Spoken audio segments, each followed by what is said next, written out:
Ooh, hello, my rockin' rebels. This is Howlin Jim Joxon, and you are listening to 112 FM Bandito Radio.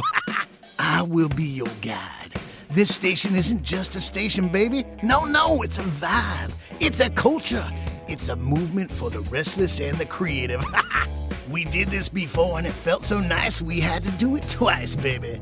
We got a bunch more music for you, a couple shows and some comedy, a little bit of everything. So let's just kick this thing off right, shall we? This tune is Channel Zero by the David Koresh Choir. Turn it up, baby, yeah! Ow!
David Koresh Choir.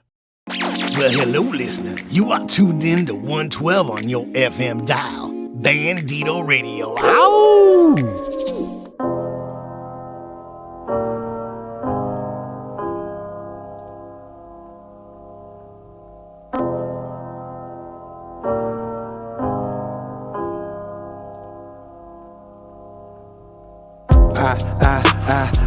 Really hate that you had to hear it this way.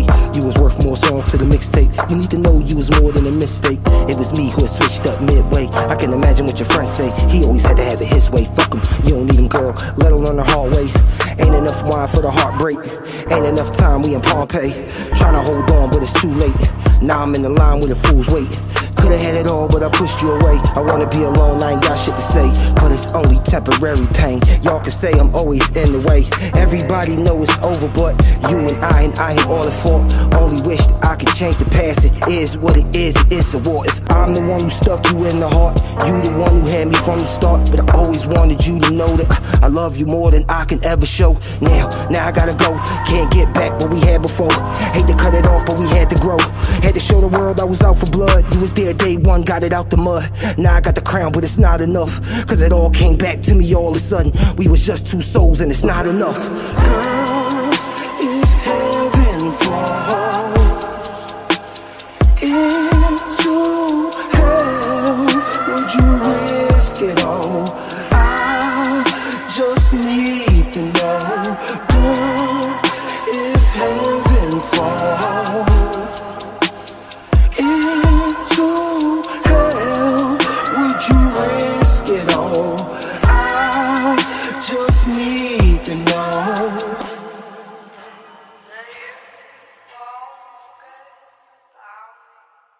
You are listening to 112 FM Bandito Radio. And here's the new one from Stereo Flowers. This one is Chevelle.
This is Howlin Jim Joxon, and you are listening to 112 FM Bandito Radio. Love's a teacher, it'll show you the way, but it don't promise easy, come what may. Like a child reaching out to touch a flame, even when they're warned, they play the same game. Oh, I'll be there holding her tight through the darkest hours, through the coldest night. But I gotta know she's strong enough to ride out the storm when the waters get rough. Life don't ask if you're ready or not. It'll test your will, it'll take your shot. But I'll stand beside her through thick and thin, with a steady hand and a heart to win. Oh, I'll be there holding her tight through the darkest hours, through the coldest night. But I gotta know she's strong enough to ride out the storm when the waters get rough.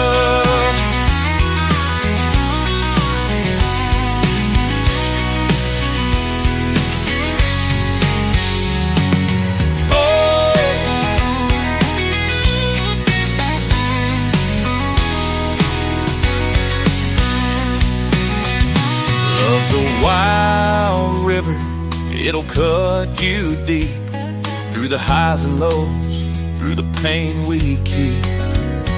But we hold on tight, we don't let go, 'cause the strongest love is the one we grow. I'll be there holding her tight through the darkest hours, through the coldest night. But I gotta know she's strong enough to ride out the storm when the waters get rough. So here's to the lessons, the ones that burn. scars a page, every tear we earn. In a world full of heartache and skies that turn gray, love still shines at the end of the day.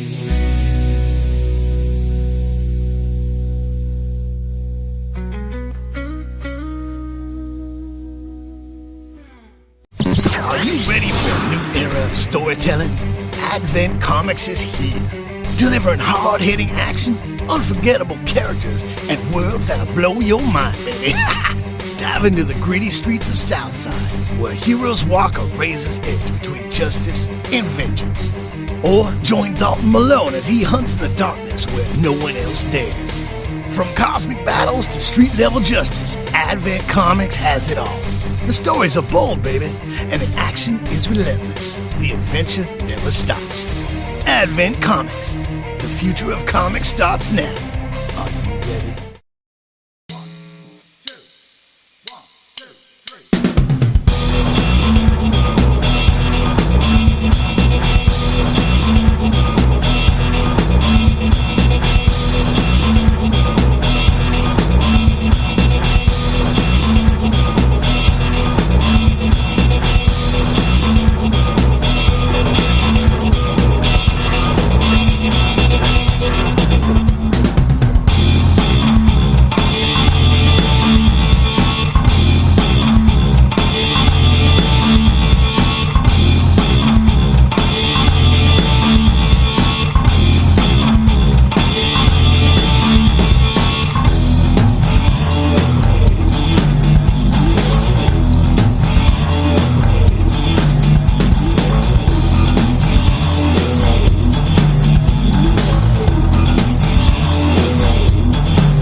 Well, hello, listener. You are tuned in to 112 on your FM dial. Bandito Radio. Ow!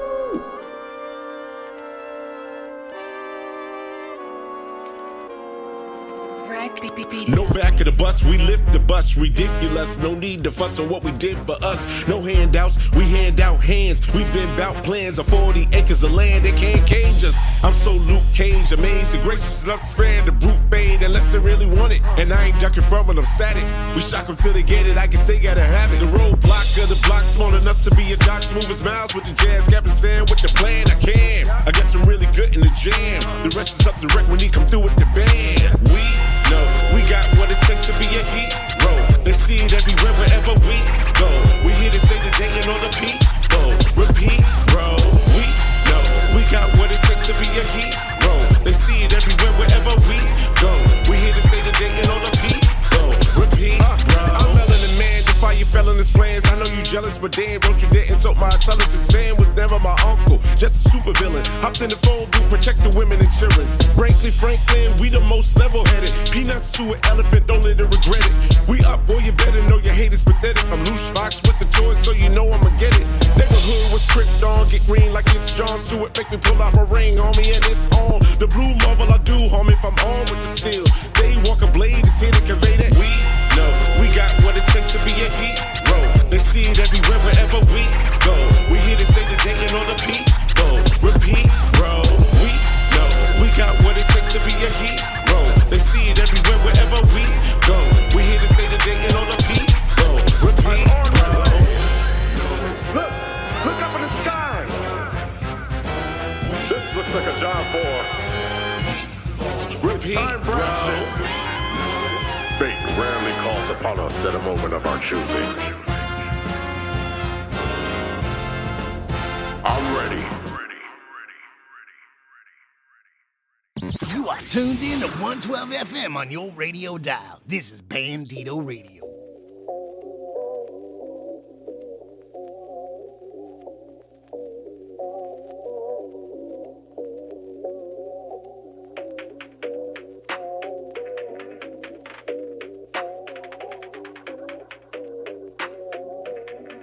I'm not entirely happy with this.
You are listening to 112 FM, Bandito Radio.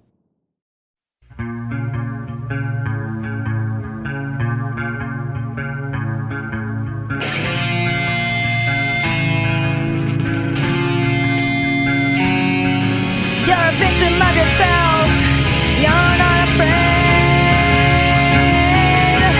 You're a victim in your mind. You're not afraid. Walk a fine line.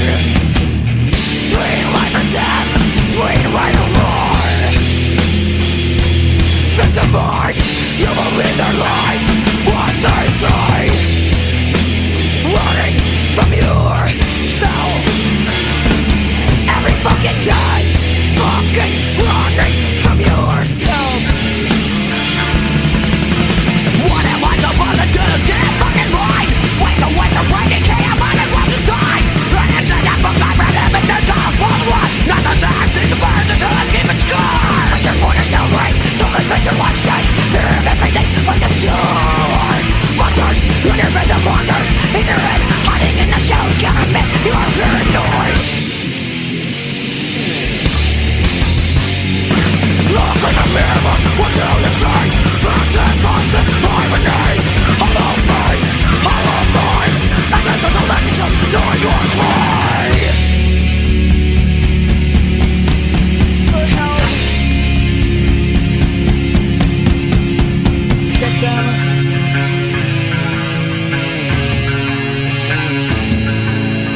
Victim. No. Victim. No. Victim. No. No. Walk a fine line.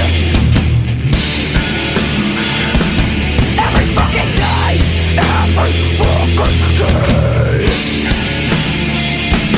What are you hiding from? Hiding from yourself.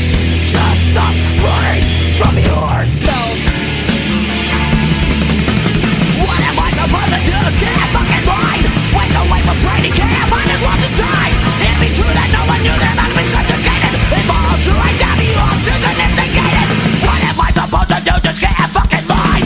Wait to wait for Brady, can't might as well just die. And it's in that book I've read in the victim's call us both apart. Not so sad I did not want to tell us keeping score. In the brain, your life is stay. Forever confined, sing all my sight. Put in the brain, your life is stay. Forever confined to one single mistake.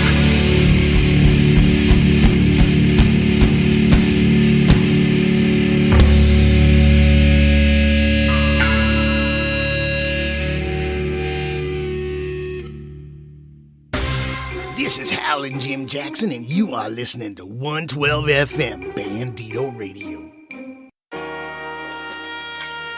Yeah.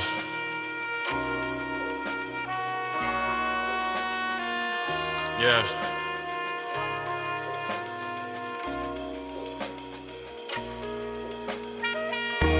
Success.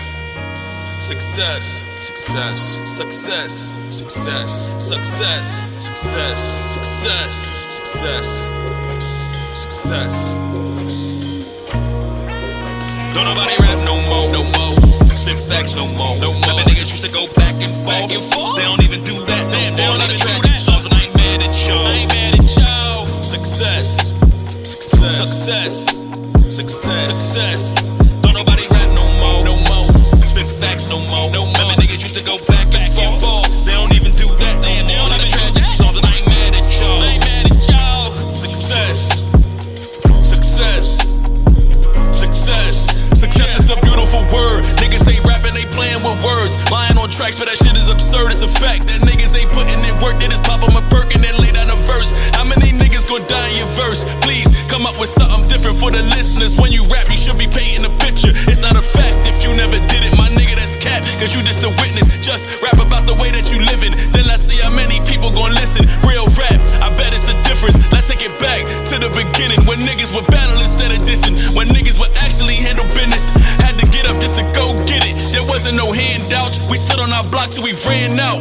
Hustling just to keep food in our damn house. That's what a man bout. Not chasing no damn clout, trying to stand out. Success, my nigga. Success, young nigga. Don't nobody rap no more. No more. Spit facts no more. No more. Remember niggas used to go back and forth. They don't even do that. They don't even do that. Something I ain't mad at y'all. I ain't mad at y'all. Success. Success. Success. Success. Success. Don't nobody rap no more. No more. Spit facts no more. No more. Remember niggas used to go back and forth. They don't even do that. They don't even do that. Something I ain't mad at y'all. I ain't mad at y'all. Success. Success. K.A. Success. Yeah. Learn from my brother at first. When I got older, got worse. Look at me now. When I was 21, nigga, I thought I'd be dead in the dirt. Man, I was moving at work, moving, avoiding a hearse. Trying to get money like it was the first. Bodies was dropping like it was a curse. Bodies was dropping like it was a curse. Weed man, moving that shit like it was in season. Niggas get shot for no reason. Gotta thank God that I'm breathing. Gotta thank God for my family. Wasn't for them, I'd be losing my sanity. Searching and looking for clarity. Life was a movie, these niggas be living a parody. Tell me you real or you fake. Only the real can relate. Niggas are snakes, taking my life as a date. Pulling my 9 and I hit him with AIDS. Ain't a killer, but don't push me. You ain't a killer, boy, you pussy. Speaking of pussy, your girlfriend just called me and she tryna give me a goodies. Get her mad, get her mad. Get a bag, get a bag. Pull up in a Jag with the windows cracked with my name on the tags. I'm back in the lab. Wrote this with no pen and pad. It don't get no realer than that. Gotta keep killing these tracks until we in back of the back. Success.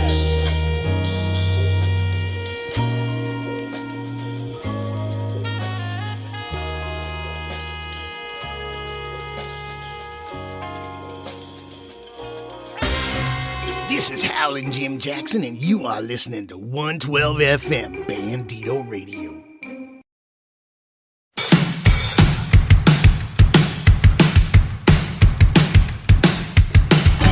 We were racing towards the uncanny valley.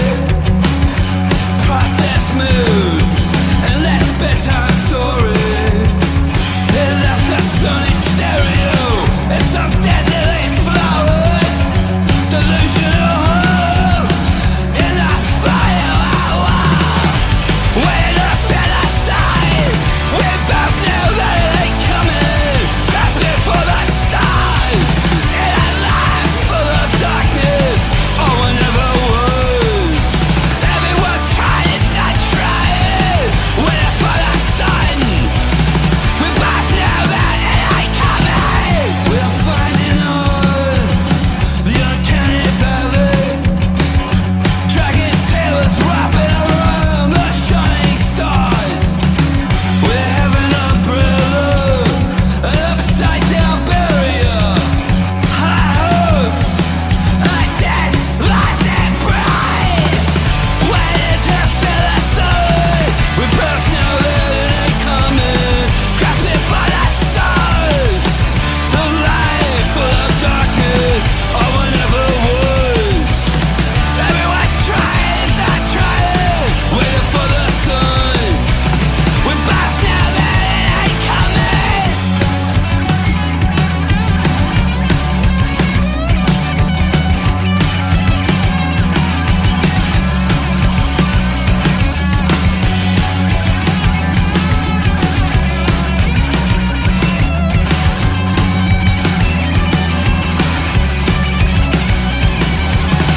Waiting to feel the sun. We both know that it ain't coming. Grasping for the stars. In a life full of darkness. Oh, I never was. Everyone's trying, it's not trying. Waiting for the sun. We both know that it ain't coming. Well, hello, listener. You are tuned in to 112 on your FM dial. Bandito Radio. Ow! Hey, what's the word of the day? Hey, what's the word of the day? What is the word of the day? C-M-G-N-I-T-E. Today's C-M-G-N-I-T-E. You know what today's P-C-M-G-N-I-T-E. P-C-M-G-N-I-T-E. P-C-M-G-N-I-T-E. P-C-M-G-N-I-T-E. Namaste. Lifting this piece and everybody like a Holiday. Get in these streets with what I have to say like Remedy. I got the ways to ease pain. Identity. All in my cave like Bruce Wayne. Quantity. Got a lot of reasons I'm doing it hard. Astronomy. Scorpio season, I'm really in charge. Caffeine. Stay awake, baby, yo, you'll miss this. Gangrene. So sick when I step in this business.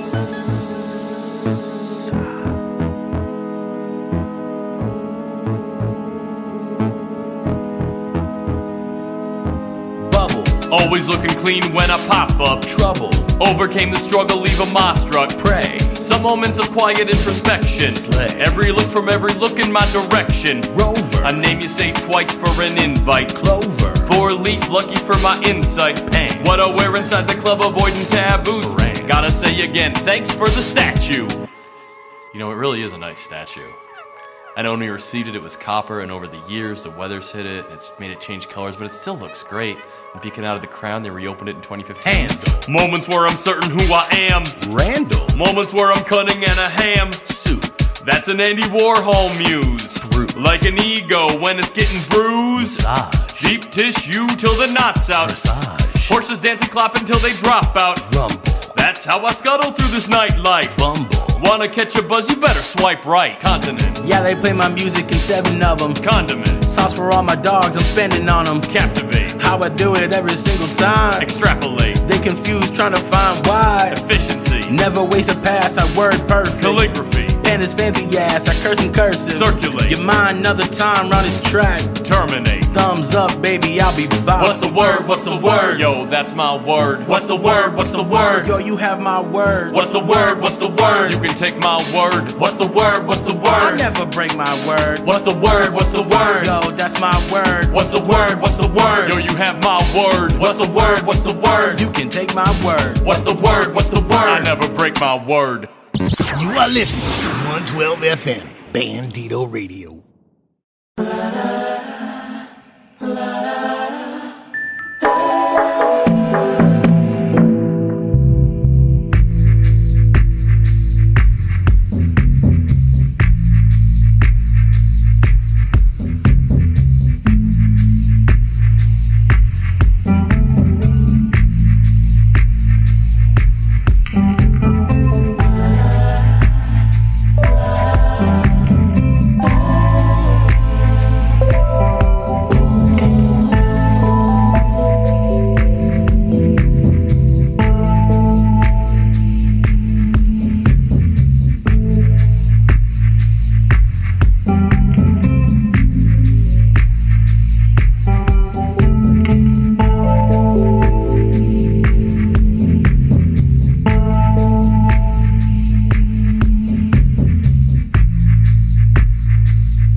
outlaws and outlawettes. You are listening to Howlin Jim, and you are on 112 FM, Bandito Radio.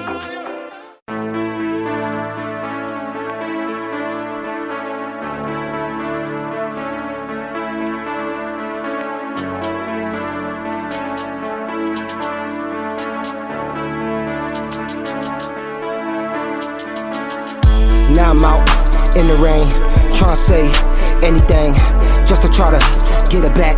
Neighbors heard everything. If she ever open up, I'ma give her everything. Cause I gotta try to show her she was worth everything. Sports watch, gold chains, I'ma throw 'em in the flames. She was always parachuting, I'm the one who cut the strings. And I say anything, I'ma try to end the pain. Made a promise, I'ma change. Perfect time, never came. I'ma say anything, she can always do the same. Through the mixtape out the window, I can see through the pain. When she look in my eyes, she can see everything. Cause she know, when I lost her, I lost everything. I was just a fool once, I'ma be a fool again. I was just fool's gold, she could see through me then. I was just a broken record, she the one who let it spin. Now I got no words, she could say anything.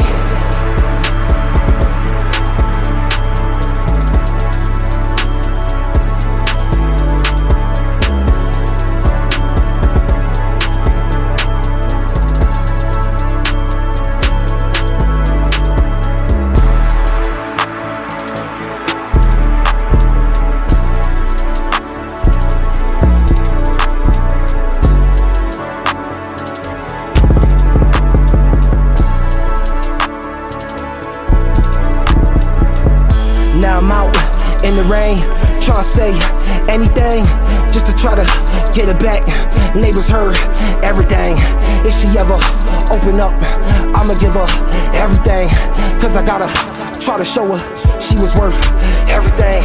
Sports watch, gold chains, I'ma throw 'em in the flames. She was always parachuting, I'm the one who cut the strings. And I say anything, just to try to end the pain. Made a promise, I'ma change. Perfect time, never came. Now I'm trying to say anything, she can always do the same. Through the mixtape out the window, I can see through the pain. When she look in my eyes, she can see everything. Cause she know, when I lost her, I lost everything. I was just a fool once, I'ma be a fool again. I was just fool's gold, she could see through me then. I was just a broken record, she the one who let it spin.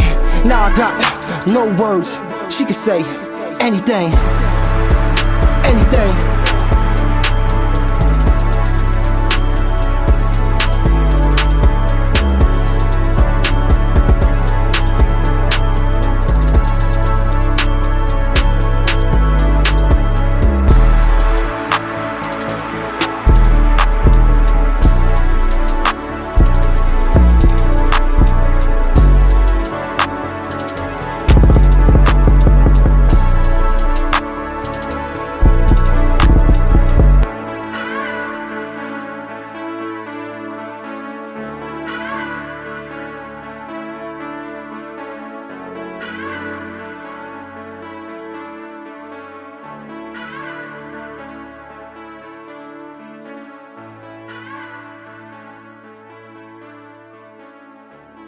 Yet another great jam by Noel.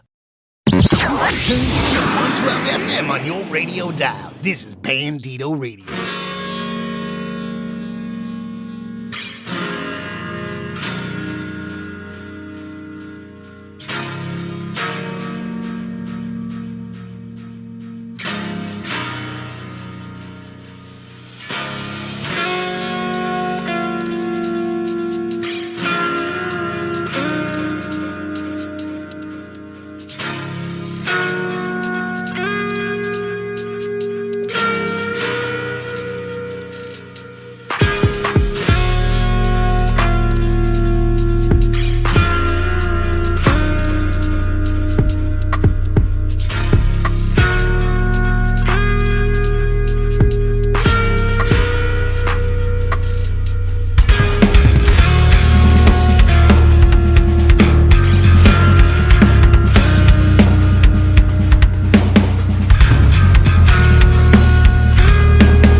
was another mind-blowing tune from Chris Turner. Welcome, my darling deviant playthings. You've stumbled upon something truly delightfully dreadful. A place where the air crackles with vintage terror and the echoes of old-time radio haunt the airwaves.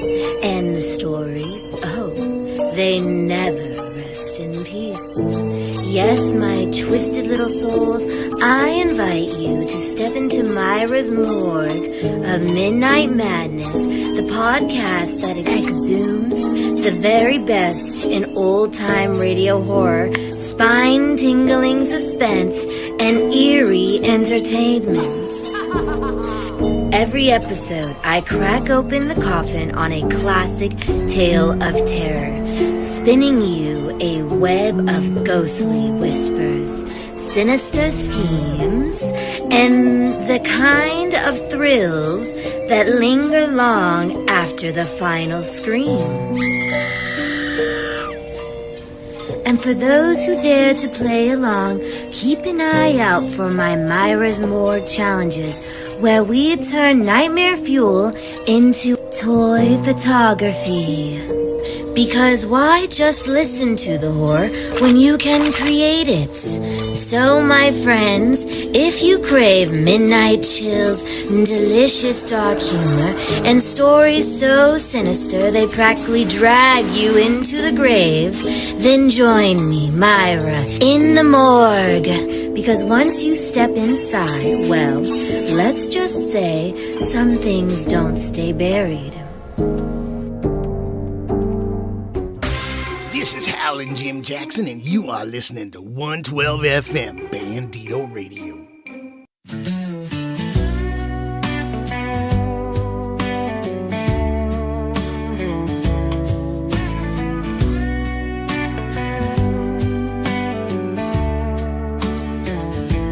What's the point in keeping on when the fire's burning low? I thought we were the same, darling, but now I just don't know. I gave you my heart, my soul, my fight, but every road feels wrong tonight. I'm wrong, but not 'cause I am. It's just you're always right, and I'm a man. I'm wrong, but not 'cause I am. It's just you're always right, and I'm a man.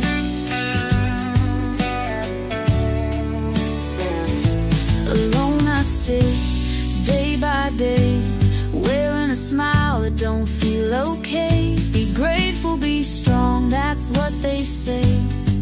But my voice gets lost along the way. Am I appreciated? Am I enough? Feels like love just got too tough. I'm wrong, but not 'cause I am. It's just you're always right, and I'm a man. I'm wrong, but not 'cause I am. It's just you're always right, and I'm a man.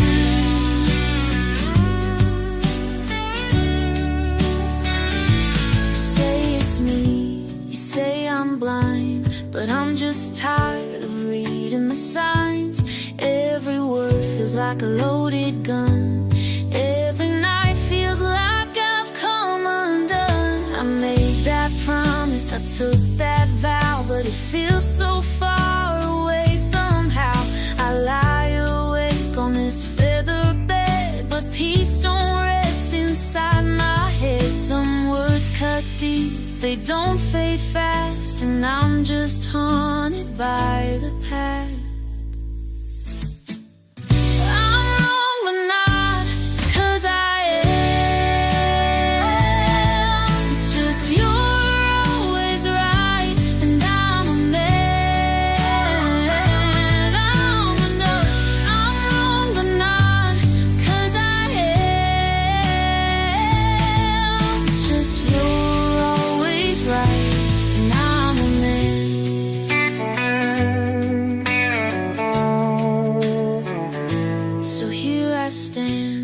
night's grown still.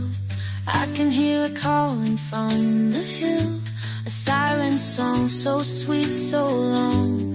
Whispers telling me where I belong. I've given my all, I've paid my dues. But darling, tonight I'll finally lose. I wanted to be wrong, but now I'm gone. Fading out to my siren song.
All right, baby, you know what time it is. Your old pal Howlin Jim Joxon is back in the saddle and riding those radio waves like a wild coyote under a neon moon, baby.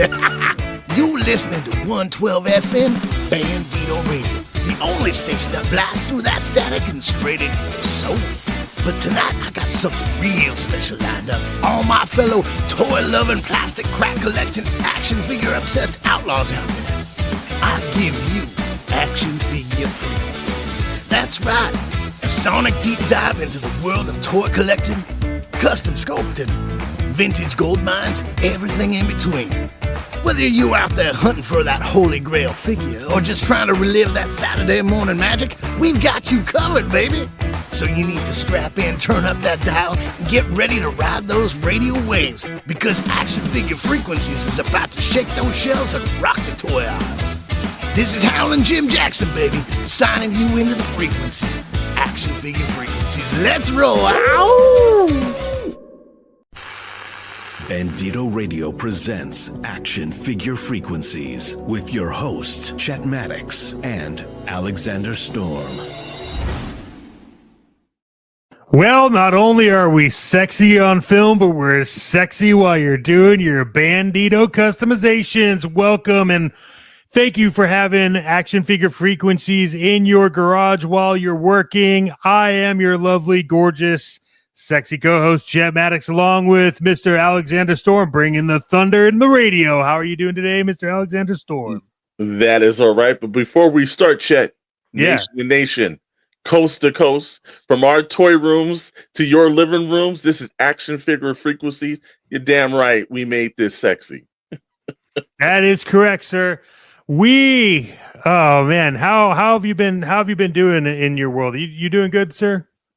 Doing pretty good, man. Like nice. I said again, money's in the bank. Not too many pre-orders have been showing up, so that always is a good thing. It is good. It is good, man. It has been a wild one, a wet and wild one. We want to thank everybody for tuning in to Bandito Radio on 112 FM. I hope you've been enjoying the music, enjoying the stories, and living the glory while you're customizing your Bandito. Or are you? Because you don't know yet. Anyways, today's show, man, it's a good one. We're gonna be we got some hot points about people stealing people's joy. Yep. We're gonna do some Mighty Morphin Power Ranger talk because here's a question: where the fuck are the Power Rangers? And then Hasbro has been killing it not only in our world but yours as well. And then, like always, it's important to know the weather, and then some randoms in between. But we want to thank everybody for getting here. And so with that being said, why don't we get into some hot points? Hot points. Hot points. Hot points. Hot points. All right, look. This is a subject that has been hitting the airwaves. Yeah. Blowing up your channels on your video streams and wherever you watch your videos. And I got to be honest, there's a toy that's sparked an outrage, but has really uncovered a lot of bullshit out there. Wouldn't you say so, Storm? Absolutely, brother. Absolutely. And the matter of fact, it's not just a storm, man. It's like a hurricane of crap that's coming off. It is. Yeah, it is a hurricane of horse shit is what it is. And look, here it is.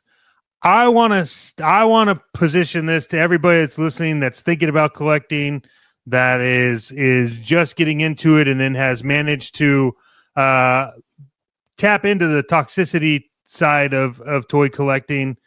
We want you to know over here on Action Figure Frequencies, 112 FM Bandito Radio, shameless plugs, that you need to stop letting people steal your joy. Damn it. Because I don't care if you're watching them on YouTube, you're watching it on Rumble, reading it on X, wherever, listen to it on 112 FM, because hey, you know what? It's free and good to go. But hey, here's the thing.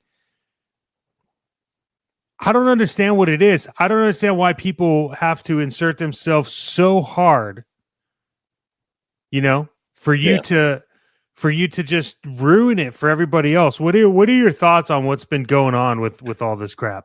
The shame of it is that toy collecting has really gotten popular over, let's say, the last decade.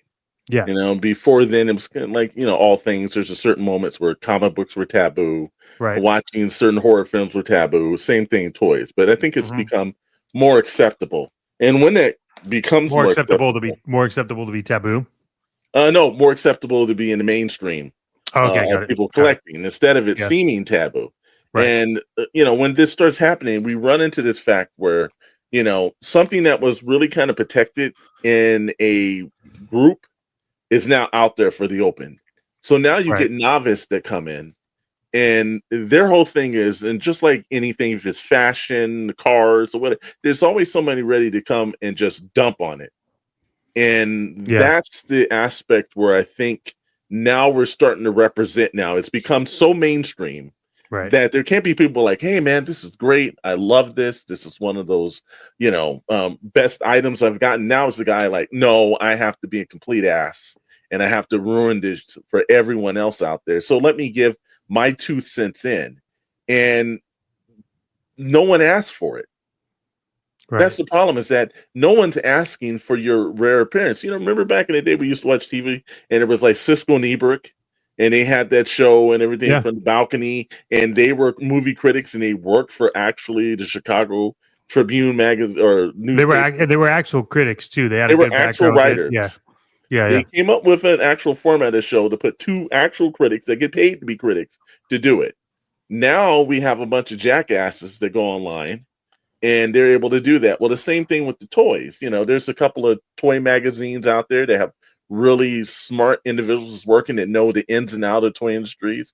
And then you have like a certain amount of YouTubers that's been like, well, I saw a Sears catalog one time in 1978, so that makes me an expert on this. Yeah. So the thing about it is that if you're happy with it, well, what can I do? And it's a conscious decision, Chet. It's not something where they don't understand what they do, because think about something. Look at the YouTube views that go up. If you're negative on something, those views accelerate. Yeah. It's almost like you've got to be negative and then end it like super positive just so people pay attention. Exactly. Like you gotta just like shit talk the whole time, right? And then that way people are like, I really want to pay attention. And at the end of it, you're like, no, I'm just kidding. I really like it. Yeah. And then that way people like jump in, because what's really happens, like you're talking about, that someone reads something and then we all go off of the same thing and we're all making our assumptions. The difference is if you position it as an absolute, you're an ass. If you position it as an opinion, I'm going to listen. But the problem with toxicity right now in this genre of whether it's toy collecting or toy making or whatever it is, right? It's when you position it as an absolute. Your opinion cannot be an absolute. What you can say is like with Diamond Distributors, we know for a fact they're in Chapter 11 bankruptcy. You can say without a shadow of a doubt, whoever was running that was stupid as fuck, because they got Chapter 11. What you couldn't say is if it wasn't announced, you can't, you know what I mean? You can't make assumptions and make up, like you just can't argue facts. And right now what's happening in the world that we're talking about is it's all really based around the Maximum series Spider-Man. And it's showing everyone's true colors, and it's pissing me off, because I have nieces and nephews that like to collect toys, and I don't want them to see this shit. I don't want them to see somebody talking about something that they don't have. It's pointless. Yeah. And that's also too, it's like, sometimes give your assertion of when you have it in hand, then you can actually make a rational decision, and you can actually form your opinion for you actually owning the product. But for something that you're probably not going to see anywhere between 2 months to 6 months and everything, well, maybe pipe it in until you actually have it. It's like, we see that in the same way they do films. It's like a film will come out and it's like, this is going to be the crappiest film that's ever came out. And then they go to it and everything. Oh, it really wasn't that bad and everything. Well, for 6 months you bashed it. And we could all be accused of it. There's an entertainment factor in the things that we do. But I think when that entertainment factor really starts to diminish the industry, and as right now, we're on an uptick in the industry. Look, there are more dollars per cent being spent in the toy world than ever before. So now we're at the height of it. Why take that time to damage the product? And I'm gonna tell you this, Chet. Here's the one way I'll see. Just last weekend they did the NBA All-Star game. Yep. And a lot of people were like, love it or hate it. They don't believe that the professionals go out there and try as hard as they used to. Competition not the same. But there was a one particular player, we won't mention his name, but he basically bashed the NBA. He said, well, the NBA is boring. Oh. And yet an older NBA player, probably one of the greatest that's ever lived and said the game, he kind of had that where he kind of protected the and total environment of the game, where he was kind of like, yeah, well, maybe because all he does is pass balls to somebody and shoots threes or something.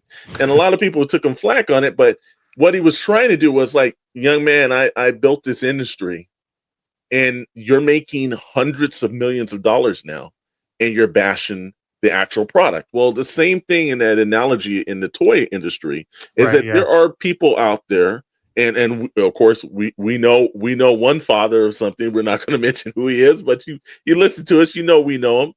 Yeah, they were in the grinds and the pits when this kind of money wasn't in the industry. Right. So they made their bones by basically building the industry what it is. And then there's some guy out there who is like, he's a plumber, and he on the weekend he spends time podcasting, and he's bashing and he's killing the industry that so many people put their sweat and tears and lives into. And now these new people are seeing what they're making from it. Well, and that's the problem, right? Is I think you could say whatever you want to say. I don't have a problem with it.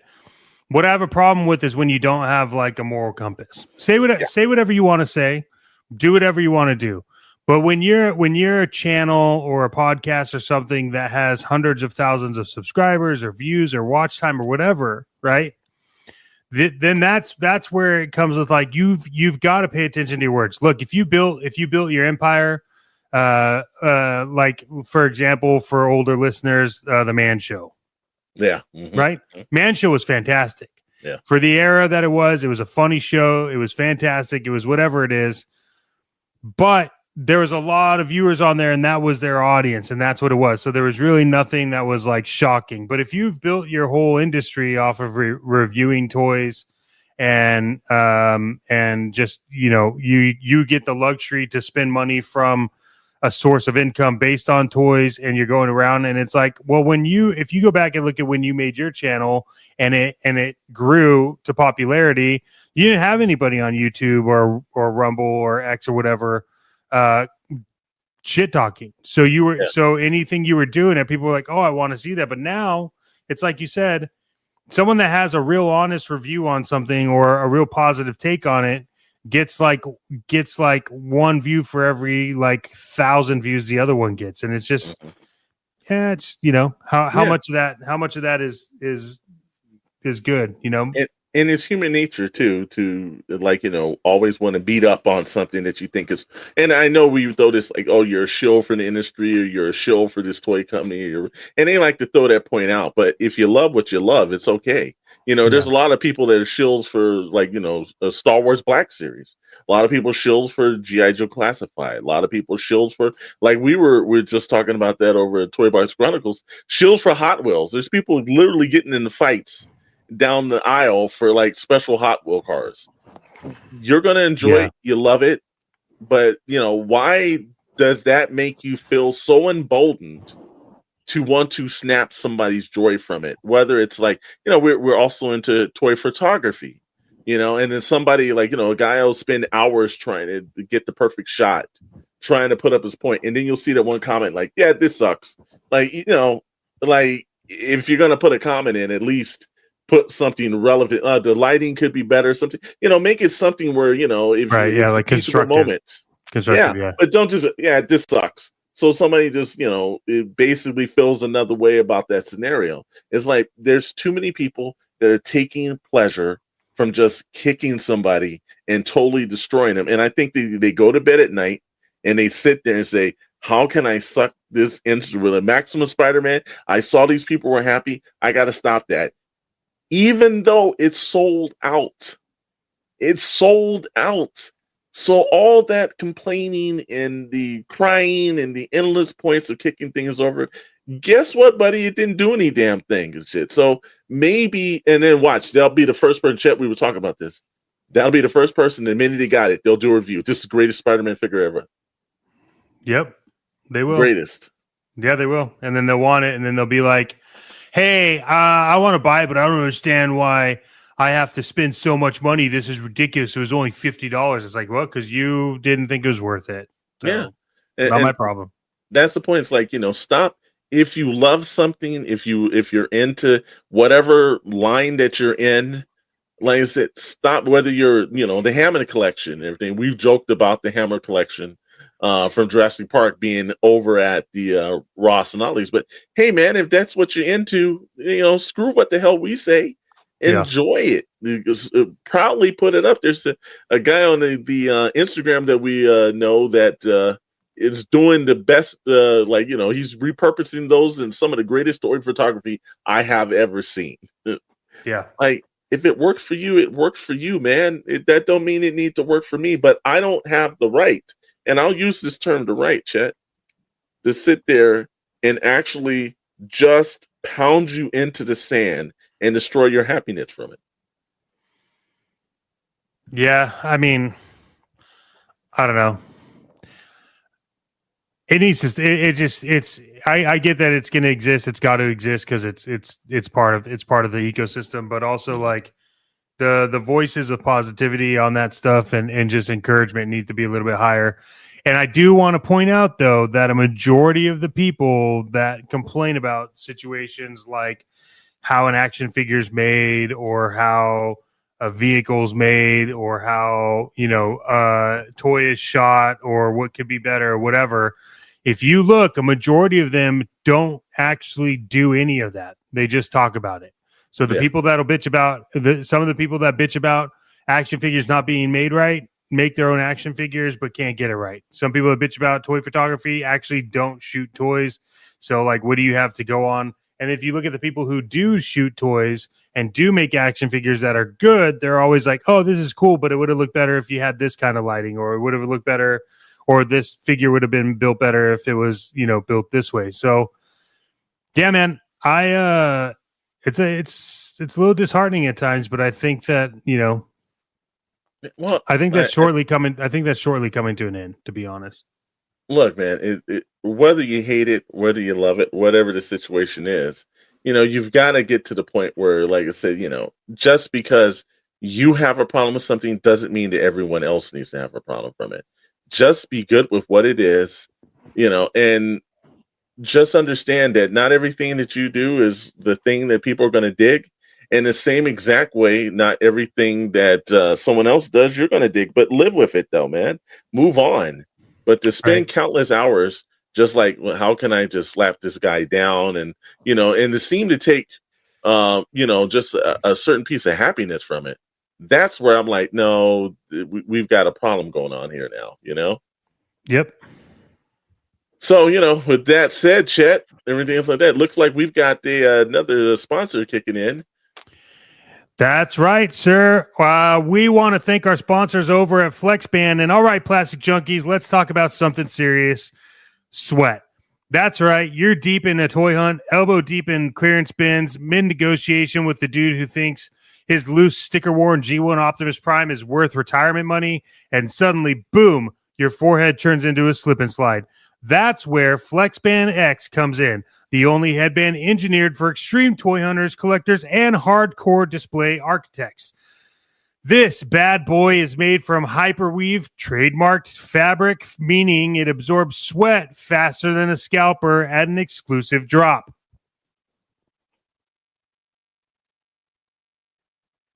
Isn't that right, Alexander? Was I supposed to have a line there?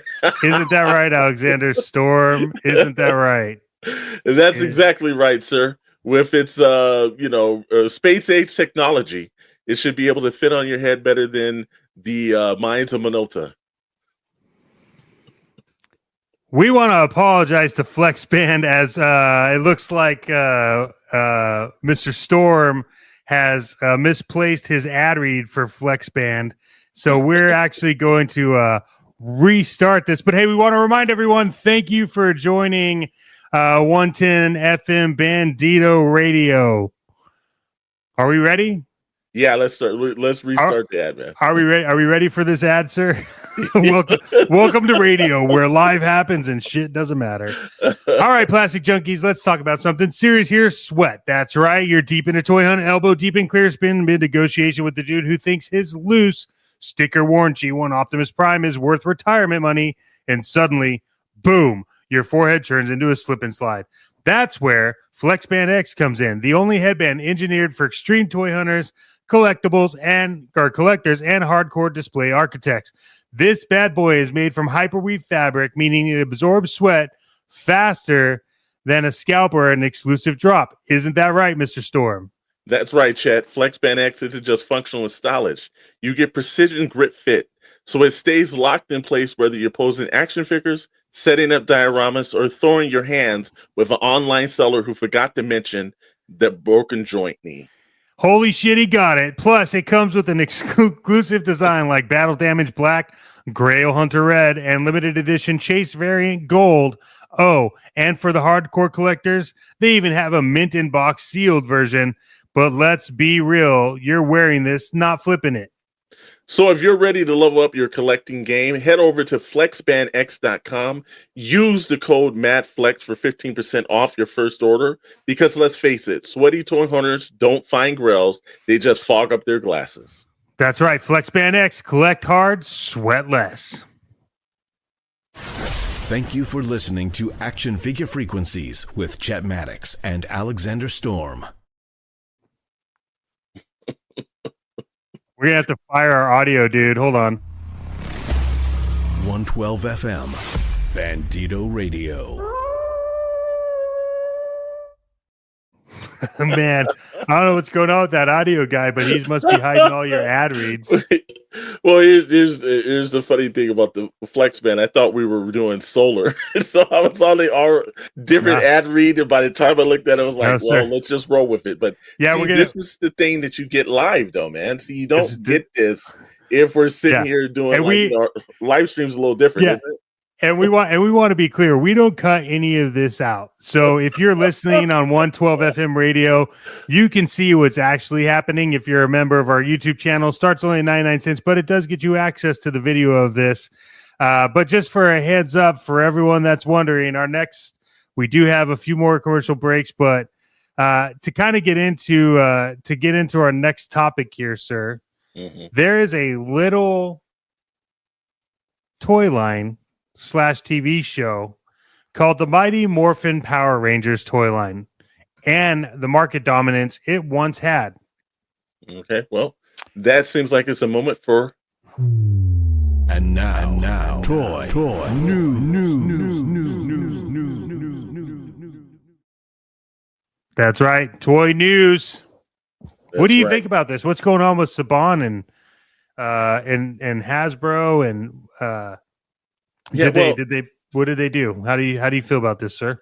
Here's the thing. I remember when, this was a probably one of the more premier lines that we've ever seen, and it was the Mighty Morphin Power Rangers line, and that used to be huge. Yeah. And at one time, Saban was the company that owned it, and I remember in the late 90s, early 2000s, and everything. You went to I had some younger nieces and nephews that I would go to the store with, and they wanted the Zoids and everything else. It did not matter.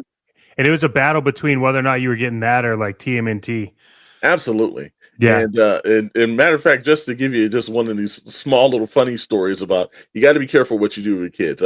My oldest nephew now, who's soon to be 30 actually, which is kind of funny now, but I remember I told him, I said, hey, look, man, if you do good on your report card, your uncle's going to take you over to, and at that time, Toys R Us, so it's going back. Yeah. I said, Toys R Us, and I'm going to buy you whatever you want. Don't ever say that to a child. Yeah. Cause they go that top shelf. Yeah. So we go in there and we're looking around, and he was a huge Mighty Morphin Power Ranger. And there was like a Zoid for like $130, and it was like the Mega Zoid. It was like, oh, you had to buy that. Yeah. So he looks at it, he goes, I'm thinking he's going to get a couple of figures, a Red Ranger, Green Ranger, something else like that, maybe a cycle or something. No, he goes for the most highest priced item in Toys R Us. First of all, it was about the size of him anyways. And he goes, this is what I want, Uncle. And I'm like, whoa, wait a minute, man. Hold on. I was like, you don't want to have this little Transformer, little Hawk or something to make with this thing? And he goes, no, and everything. I was like, well, I don't know. He says, well, Uncle, you said whatever I wanted. And I was like, okay. And I pulled out the credit card, and it took me a couple of months to pay for that thing off. But he got this huge Zoid that was told me it was awesome too, man. It's the White Ranger version. You're mad because were you mad because you didn't get it for yourself? No, actually, no. I was pretty pissed about it. It took me back then it was scraping by point to point and everything. That Power Ranger was a couple of months worth of situation. I thought he didn't do that good in school. For God's sake. But you were a man of your word, which is important here. I had to be. Moral of the story. But that's how the power of that was, is that those items, you could go to any retailer, you could see them. And man, that stuff was, there was a couple of mainstays, G.I. Joe, Transformers, Power Rangers, and Teenage Mutant Ninja Turtles. If you went to any store in that era, they were all selling like hotcakes, but Power Rangers was right up there. And I'm like, okay. And down to the point, the shows were kind of similar. It's just several couple of Rangers, different colors and everything, giant Megazord. They would, but somehow that dominance went from show after show after show, whether they were in space, they were ground or whatever, it was crazy. It just worked. And Saban took care of that property. Well, you remember, why though, right? Because Saban was also responsible for the TV show. Yeah, because the TV show was half Japan and then half American, and it was like they spliced together the show. Yeah, and then they exactly. overdubbed it. So there was like the American like Beverly Hills feel to it, like Beverly Hills 90210, and then they spliced it together. And then the toys, you know, they did the reason why it was called Mighty Morphin Power Rangers is because they wanted it to be as catchy as like Teenage Mutant Ninja Turtles. Absolutely. So that was the era of like how do we keep naming everything like this because it's what people want. And it was a domination factor between what you were seeing for like TMNT or Mighty Morphin Power Rangers, or even at the time Transformers even was doing really good. But exactly, Saban I think is the only one that really appreciated that property. I think so, and I think selling to Hasbro, which, you know, again, Saban's going to protect it. They're going to do what they need to do to keep the Mighty Morphin Power Rangers. It was their most respected property.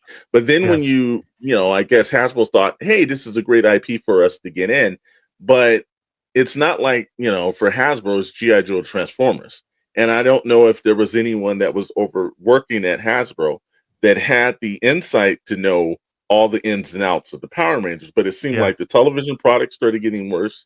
It seemed like the toys were all over the place and they didn't have that same on the retailer appeal that they used to have. Yeah. And well, they're doing right? Yeah, I mean, look, you also can't get mad at Saban for doing that, because I think Saban, the whole company kind of saw that like, all right, this is kind of like burning out. Yeah. And they were making their money on the syndication of Power Rangers, and then you know, they tried that movie, and that didn't necessarily go very well. I don't know. What do you think? Do you think that Playmates is going to do a better job? I think that, you know, now that TMNT is so sold out to everyone else, it seems like everybody's doing Turtles. You know, you've got Little Subjects, you've got NECA, you've got, you know, Mondo. There's like Playmates. Yeah, we turn around. There's so much, and I think that it's no longer like they're not the only game in town when it comes to Turtles. So they need another dominance.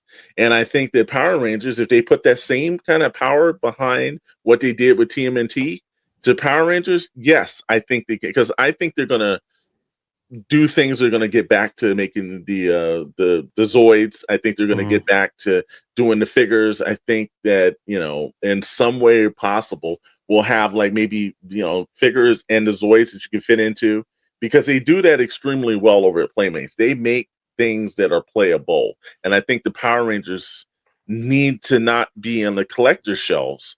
I think they need to be in the sandboxes of kids, man. Yeah, I don't necessarily see. It's a bummer because I don't really see Power Rangers being like, outside of the original stuff from the 90s. I don't really see it being like a collector. But I think the more important piece here is like Playmates. When Playmates was doing Ninja Turtles, right, they had the cartoon and then the movies. Like they had all this stuff that was like big. Like how important do you think the TV show is to the toys? Well, obviously, it's shown us that they were extremely important to them, because without those, you know, TV shows, and I think TV shows, let's reiterate, TV shows done well, I think that's where we're running into problems with, is that without having those shows and constantly having like the influx of new people coming in and seeing them, I think that it's underutilized their place in the market. Now, the same can be said about G.I. Joe and Hasbro, but I think like over here in the United States, like G.I. Joe's like already piped into like collectors' hearts. So there's generation after generation after generation of people that's in it. I think the Power Rangers was, you know, 2 generations in, and like if you don't have a media presence, you know, it's in a la like Pokemon, and we still see like they've shopped that show around and it's been all over the place, and they've done a really good job of having that in, you know. But when it comes down to the Power Rangers, I think that the show was underutilized in the aspect of selling toys. And it went back to that old 80s philosophy of that the toys are going to push what's going to happen from the shows. And I think that's where it's different at, man. I think you got to have a great Power Ranger show. and that pushes the toys through. Mm-hmm. And you know, I think if they're smart, this is one of those things that pulls them back out from the edge of like falling off a cliff, you know? Yeah, I think I'm with you on that, and that kind of gets into the whole like future of the toy line, right? Like, yeah, where can they go with it? And I think honestly, I think something has to happen with the TV show. What you know, what's crazy to me too is like, why hasn't anybody done like a really good like animated series of this? Oh, you know what? Actually, I hadn't even till you said that, I hadn't even thought about that. Actually, I think that would introduce them in a way that would definitely help like a new toy line. You're right. I think animation. Wow. I think if you animated this and like Netflix jumped on and did it and used their animation house. Yeah. Well, remember that Voltron show, right? Well, the Voltron that show was awesome. It was. I love that. Yeah, I love that Voltron show. So they did a Power Ranger show like that. Wow, man. That's what I'm saying. Is like, see, I think there was a lot of potential behind Saban's live action Power Rangers, and I do truly believe that it was a good intro to Power Rangers. Yes, and the song was good, but it's too late to do a second one because no one remembers. Yeah, and true. so I think right now, I think the approach for Mighty Morphin Power Rangers is a version of animation. And well, I don't know what that is. I think maybe it's probably got to be an anime. Because like if you think about Power Rangers, it's like a mix between Voltron and Evangelion. Yeah. And Evangelion was a fantastic fucking anime. And the Voltron, the way that they did Voltron, and like there was some stuff about it I didn't really like storyline wise, but as overall, it's not bad at all. And so I think that if Playmates can get the money and instead of using the money behind the toys, they go, okay, let's go back to our roots and let's make an animation to sell the toys. Just follow that blueprint. It worked. That blueprint worked for so many toy lines that we all love. Sure. Right. But hey, look, if you were to buy those and they were like super shitty, like who do you think you would go to like represent you in a court? Well, I can tell you right now, it would have to be Timmy Mint from the law offices of Mint and Mint, a 20-year toy attorney who fights for you. That's right.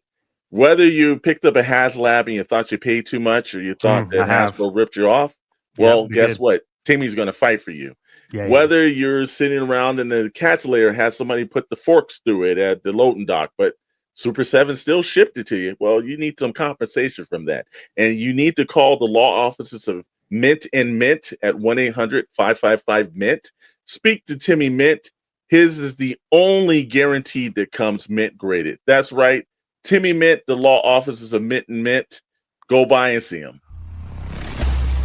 112 FM, Bandito Radio. Dang. We got to get Timmy Mint to do his own ads on this. You know what? I think that is right, because again, while he does pay us a good deal amount of money to read them off ourselves, but I think you got to have Mr. Mint on the show in order to let you know fully how he does. So maybe we'll set that up one night. Yeah, we'll see if we can get him on. Hey, look, you were talking about how like he'll represent you if you feel like you got ripped off on a Hasbro, right? And that's crazy because I think some people may feel like they were ripped off from Hasbro, but that brings us to more toy news, which is the Hasbro on the 20th of February has their fan stream, and by the time you are probably hearing this, maybe that fan stream has already passed. We don't know. But what do you think? What do you think is going to be on the Legends one? And then what do you think? Why do you think the reason is they pushed the G.I. Joe one? Well, here's the thing. The reason why I think the February 20th one is coming out, and again, if you're watching this later than February 20th, well, then you probably know by now. But, if we're right or wrong.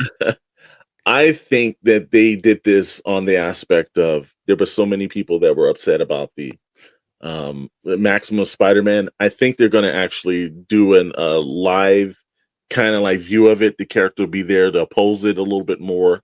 I'm thinking this is something to change the narrative of something that you heard over at through any of the tubers or any on the X sites and Instagram.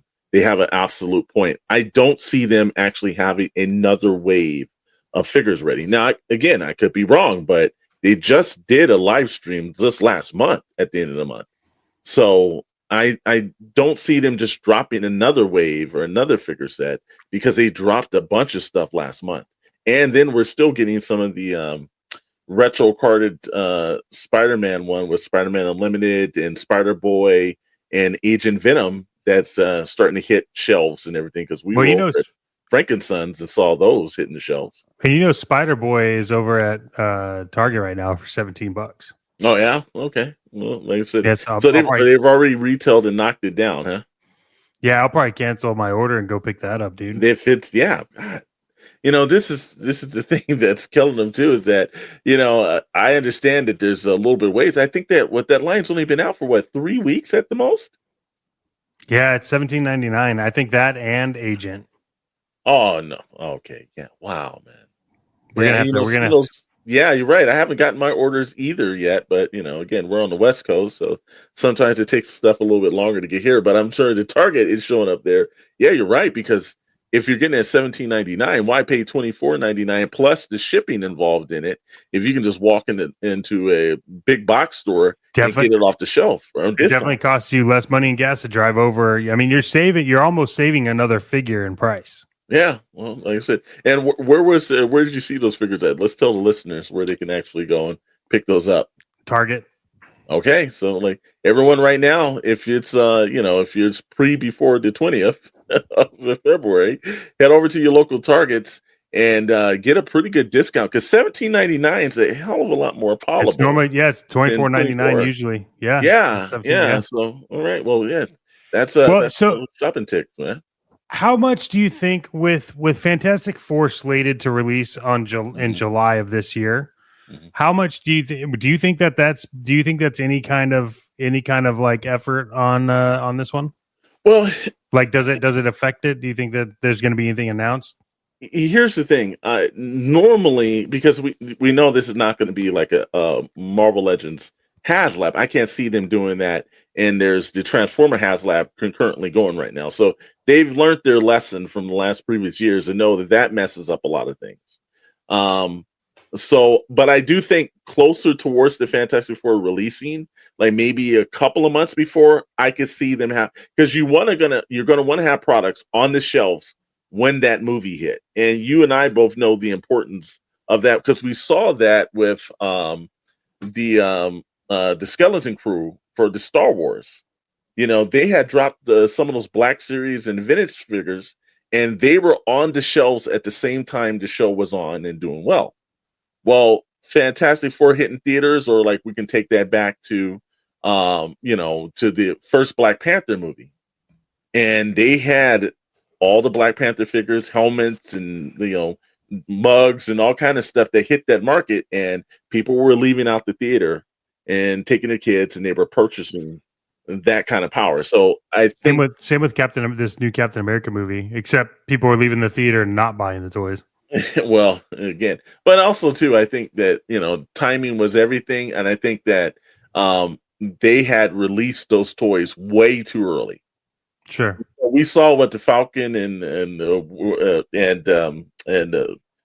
guess the new Captain America, Sam Wilson.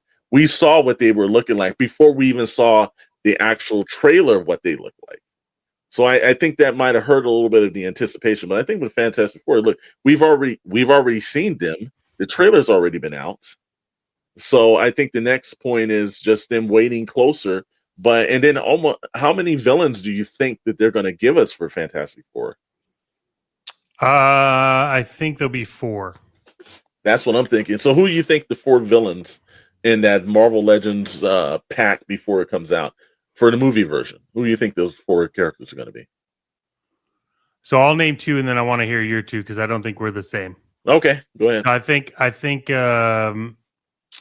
I think one is going to be Galactus. Okay. And then the other one is going to be Silver Surfer, but the female Silver Surfer. Okay. All right. Okay. I'm trying to think on this one because they did have some characters that did. One, I will be disappointed if they don't have Dr. Doom. Like I said, you've got to come on, hand in hand. So at one point or another, now I don't know if it's going to be the Tony Stark version or this the one from their different universe. I don't know how it's going to work, but I think you've got to have a Dr. Doom. Now, what I would like them to do, which they won't do, thanks to a couple of movies, I would love to see them also have a Namor. Because when you think of Sue Storm and you remember like Namor was a pursuer, that would be kind of cool. Because I know they're going to do like some of the other lower characters and everything, but I would like to see Dr. Doom and Namor because they're two. But now they did have Namor though. The Namor is probably not going to be because they did him in Wakanda Forever and they totally kind of nixed that unless it's going to be a multiverse version. But I don't see that happening. But I think Dr. Doom is open for that, man. Yeah, I think. Well, I know for a fact. Well, I don't know for a fact. Let me rewind. I do think what's going to happen is that this is going to, because I'm a huge Silver Surfer Galactus fan. Absolutely. I mean, I have Galactus tattooed on me, so this Silver Surfer is what I'm excited about because it's going to be the female version of Silver Surfer, which was the original Herald before Norrin Radd took over. Yeah. So that's going to be awesome. And there was a scene, and I don't know if it was like computer generated because you don't really know anymore. But there was a picture, and it showed Galactus's like silhouette, and then on his shoulder was Silver Surfer. And I was like, yeah, if it's anywhere close to that, I'm cool with it. But let me ask you this before you even get into that one shot. We saw that with the 97 Sentinel that was released, and it was a different scale and everything else. Do you think that they would actually do another Galactus, not the HasLab side, but the same way they did, made to order Galactus for the Fantastic Four movie? No, because the Fantastic Four Galactus looks exactly like the HasLab. And well, I mean, I don't think they will. But if they did, it would only be to adjust their sizes, right? Because they talked about Galactus being the biggest legend that they'll make. Yeah. But if there's plans to get, so if you look at like Captain America, right? They go back and they talk about the Eternals, where they finally admit that Airsham was the one that's in the water, right? And then that's how they bought the adamantium. So if you think about it from this perspective, right? If the goal here is to talk about space and celestials, right? And they're bringing Galactus, and then there's this idea that whatever this Captain movie is and the touching on Airsham is bigger than Galactus. Yeah. So, and only in certain forms, right? Like Galactus is the eater of worlds, and can be gigantic, but Airsham is a bigger celestial. So if they did, it would be to adjust the sizes, but I think that it's more of like Hasbro being like, we're just kidding. Here's this Airsham figure, and now it's like 42 inches instead of 36 or whatever Galactus is. But I really do think there's other villains inside this film, and I don't know what they are. And I'm hoping that there's a version of Doom as well, like they explain.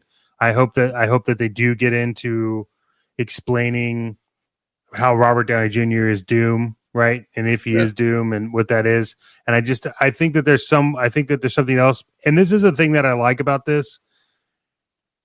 If this is done right, this is a fantastic flex move and churn for Marvel because the Fantastic Four universe is like, it's crazy, right? We've talked about this. Like, if you're not doing Avengers or X-Men, like Uncanny X-Men, and you're going to get into Fantastic Four, like, just think of all of the freaking, like, everything that happens in that world. Yeah. And then again, Marvel, the beautiful thing about having movies is that you've already done a lot of these characters in the standard Marvel Legends line, but now you get to redo them, reimagine them, and actually touch upon different scenarios that you couldn't do. So again, I know we've said, like, one of the HasLabs we thought was maybe having the new Fantastic Four and doing the Fantastic Car, and the car would be lights and sounds and everything, and just coming out, because we haven't seen that done quite well. Toy Biz, I think we've seen that done in Toy Biz, not in Marvel Legends. So they've got the opportunity to do that. But I was just thinking about the HasLab because, again, with the X-Men 97 Sentinel, I didn't expect them to do another Sentinel. I thought it was going to be like, it was the one from the HasLab. You didn't get it, too bad. And then when they reissued this as made to order, was like, well, so now you've kind of reneged on, because remember they said if you don't get this character as a HasLab, it's not going to ever be released. But yet you did kind of release it in a different format. So that's why I was thinking in the same way, maybe Galactus could be done in a different size and different format. I can see that. Mm-hmm. Now that you put in that, it's like, all right, yeah, I can see where you're going with that. Well, again, I saw this this meme that said Hasbro's going to Hasbro. So, they're going to get that shot to do that and everything. But again, from different memes to different scenarios, Chet, we got another sponsor. Oh, do we? Yes, sir. That's right. We sure do. All right, gamers, listen up, because your boy Chet Maddox is about to change your life. You ever step outside ready to flex on the world, but bam, the sun's out here griefing your eyeballs like an overpowered sniper camper? Yeah, no thanks. That's why I rock Solar Flex Shades, the only sunglasses engineered with gamer vision technology. These bad boys don't just block UV rays, they enhance in real life reflexes.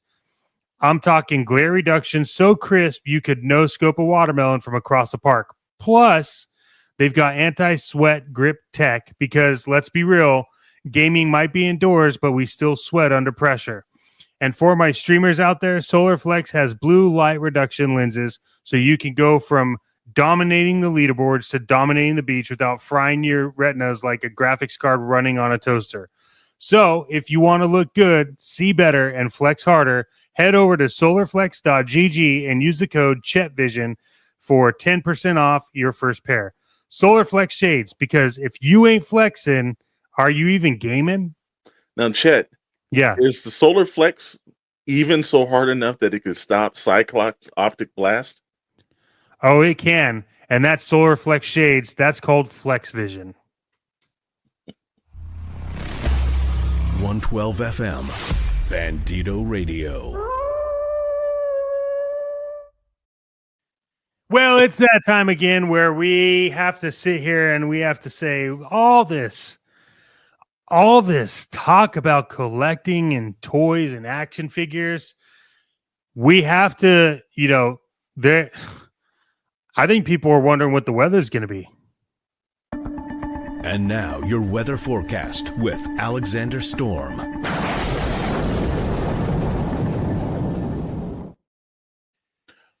Chet, looking all over the mighty United States and everything. We're not going to do the world. We're just going to do United States and everything. So we're going to start off with New York. We're going to start with the East Coast, New York and everything. It's looking like, New York is a chilly 64 degrees. 64. Wow. 64. And then we drop down to Miami, down in Florida and everything. Yeah. 64 in Miami. What the heck's going on? And then looking over here, Chicago, Illinois. Like I said, 64. That's probably cool. Oh, wow. Yeah, no, it's crazy. Detroit, Michigan, 64. Yeah. And like I said, looking over in Arizona and Nevada. Wait a minute, the Pacific Northwest is 64. And then I'm looking over here, right here in Southern California. It says 64. You know what's going on, right, Chet?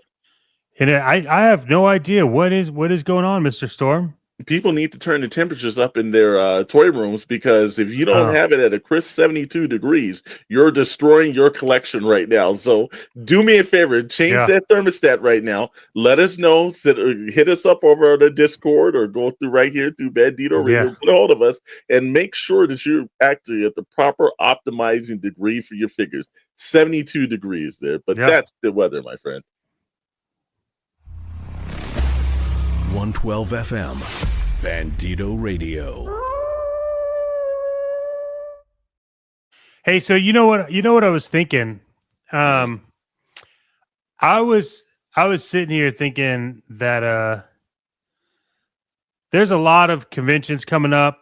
Yes, people like to gather around. People like to grab a few drinks and hang out together. I was wondering, like, what is a way to just in this time?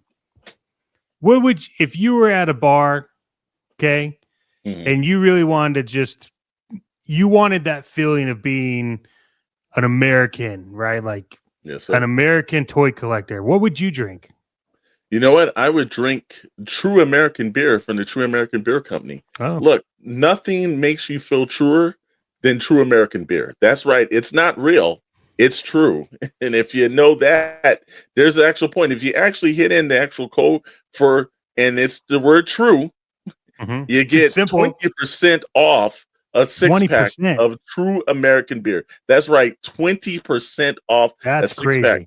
Use the code TRUE for True American beer, because it is the truest beer that any true American could drink. 112 FM, Bandito Radio.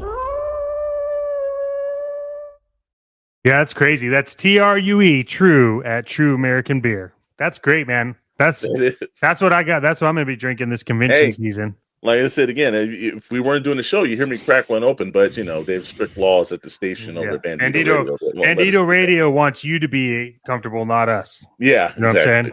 They're like, hey, you can't be comfortable while you're doing this show, but they can. Exactly. Pull up a cold one for us too. Yeah, roll it open. Those mountains are blue. Open that can now, baby. Hey, so we do have some upcoming scheduled events coming out. And if you're on our Discord, there's an events section. You can see the events there. They're live. You can follow along there. But Toylanta, which happens March 28th through the 30th, we will actually be attempting as the first time ever. And we're saying attempting because while we think we'll be able to pull it off, we don't want to set the bar and not be able to meet the bar. So we are going to be attempting to live stream from the convention floor. This is also all depending on whether or not Wi-Fi is there and if it's good and if it's crowded and what that looks like. But we're there to talk with fans. So if you're a fan and you want to come say hi, just come hang out. Alexander Storm and myself will be there for the majority of the convention, all the days. We're going to be hanging out there. What are you excited for about Toylanta? You know what? One, actually, to see the actual Bandito in all glory in front of us, and then also second thing is like, look, this is one of the bigger toy conventions in the United States, and I know from us, we've been to San Diego Comic-Con and New York Comic-Con and certain situations like that. But it's just going to be. I want to go to see one of the biggest toy conventions in the country. And I think what makes it cool too is that, look, we're going to be driving out there. So we're going to do a little film series for our channel over on YouTube, the Shadow Nose Network, SKN. And it's going to be the road to Toylanta. Seriously, if you ever watched any of those, Bob Hope and Bing Crosby movie Road, it's going to be something similar to that. It's just going to have me and Chet in it. So the acting probably won't be as good. Well, that's true. That is true. But I'm definitely looking forward to it. This is going to be one of the conventions as well that I'm going to try to sit in some of the actual topic forums and just really try to immerse myself in it, since it's the first time that we'll be going to Toylanta like that. So I'm looking to go as a fan, more or less, other than I know that we are working now. Yeah, we are working. We'll be there with Bandito and David Vonner, a lot of other people. Chartemis Prime will be there. A few I others. heard Mega J Retro too. Mega J Retro is going to be coming from Canada. Uh-huh. So we have. I mean, it's going to be fun. I think it's going to be good. We're excited. Our partners over at Odd Frog Entertainment. We're thankful for having them, and we had a really good get together last weekend, and so we're all looking forward to this. I think it's gonna be fantastic because it'll keep us occupied until May 4th. Do you know what happens on May 4th? I do know what happens on May 4th. First of all, it's Star Wars Day, but you know what makes it better this year? No, is what's that G.I. Joe's invading that. Oh, that is true, yeah. So on May 4th, out here in the city of Temecula, California, which is known as the second wine country of California. Technically, that is there's one true. up in the Bay Area, and then there's Temecula down here. On May the 4th, the SoCal Joe Show will be taking place. And guess who has a table and will try to live stream for the second time as a network there? We're going to be SKN. The SKN and Bandito Radio and Action Force Frequency. So we'll be there at that. We'll have a table there. So, hey, if you're into Joe's vintage, modern, or, you just want to hear us, on the mic in front of everyone else is walking around buying toys, and we're wishing we could buy toys, but we're doing a live stream. You can check us out for that. Yeah, I think that's going to be great. I'm really excited about it. And do you know how you can stay when you're sitting there and you start feeling like you just don't have the right energy? No, Chet. Well, that's where our friends over at Figure Fuel Energy come into play. And that's right, Toy Fan. That's right, Toy Fan. I'm trying to say Fanta because I'm thirsty, and it's not. I know, man. Like I said again, we should have cracked open a Figure Fuel energy drink right now to do it because you sound like you need a recharge, Chet. I do need a recharge, but that's right, Toy Fanatics. Let's talk about the energy that you're going to need at these conventions. Whether you're going to be hunting the grails, posing the figures, building the dioramas, or deep in a custom paint job, you are going to need Figure Fuel to keep going. And no, I'm not talking about the lukewarm gas station. I'm talking about Figure Fuel Energy, the ultimate energy drink for toy enthusiasts. With our Electro Surge Caffeine, Steady Hand Precision Blend, and Shelf Warrior Stamina Boost, this bad boy keeps you sharp, steady, and sculpted like a premium import figure. That's right, Chet. Whether you're a loose collector, an MOC protector, or a custom creator, Figure Fuel has your back, and it comes in 3 collector-grade flavors. That is Prototype Punch, because every great collection starts off with a concept. So good. Blister Pack Berry, so fresh, it should have a peg hook. Glow in the Dark, my favorite right here. Glow in the Dark, great, because real collectors don't sleep. They recharge. They sure do. That's correct. And for those long nights painting custom, designing displays, or just scrolling eBay for a deal that doesn't require selling a kidney, no crash, no jitters, just pure collecting power. So hit up figurefuelenergy.com.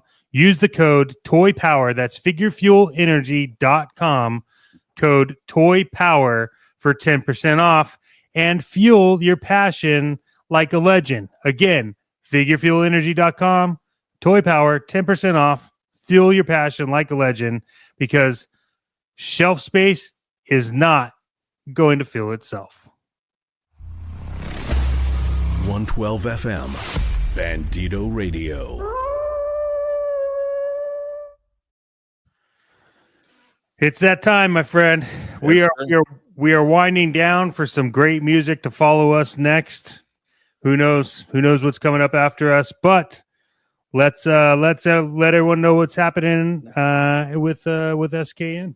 Well, before we do that, can we actually talk about the music, man? Because whether it's country, looking for techno, you're looking for any form of hip hop or something, man, I listened to it just as a fan to Bandito Radio, and the music actually gets me through up until the point where we start having the podcast jump on. So wow, I'm completely impressed with some of these bands that are actually getting the chance to have their music and their energy just put out for a whole different new fan base.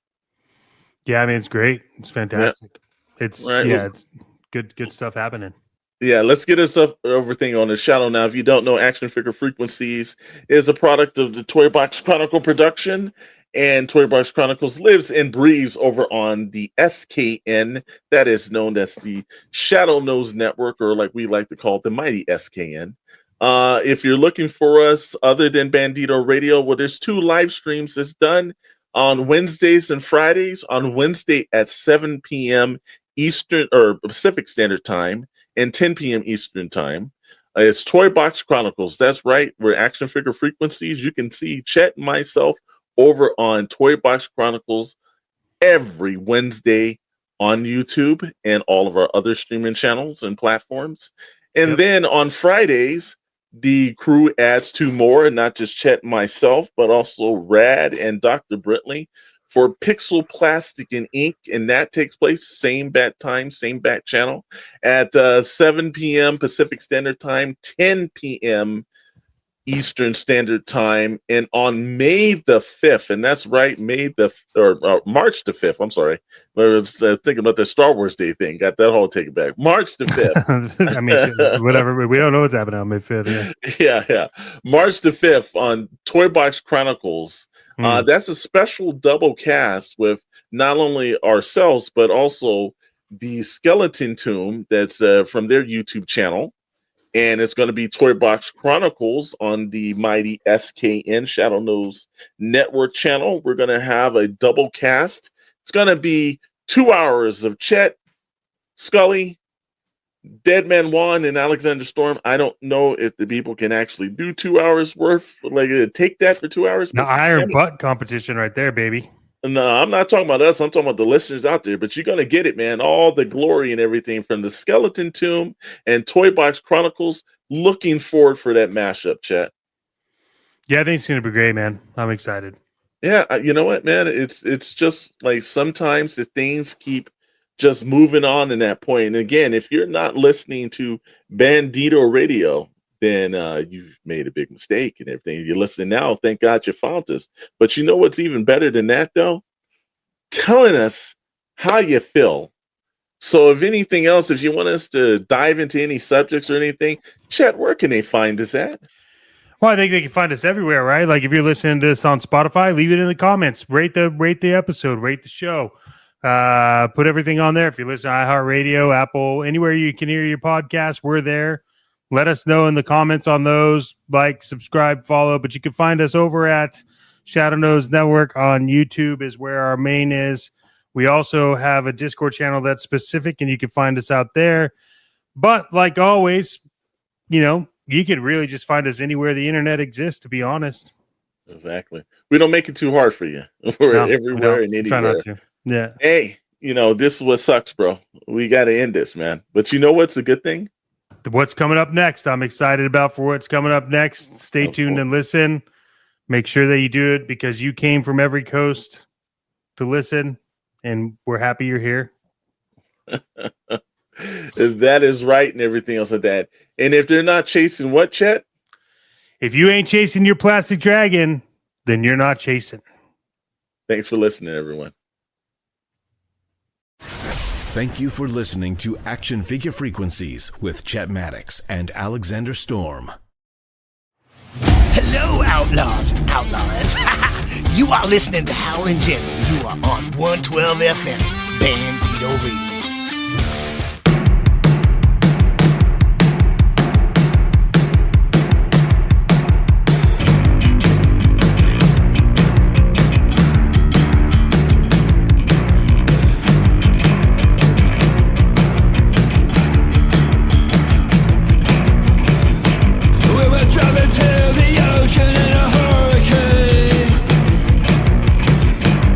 We didn't know where we were going.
outlaws and outlawettes.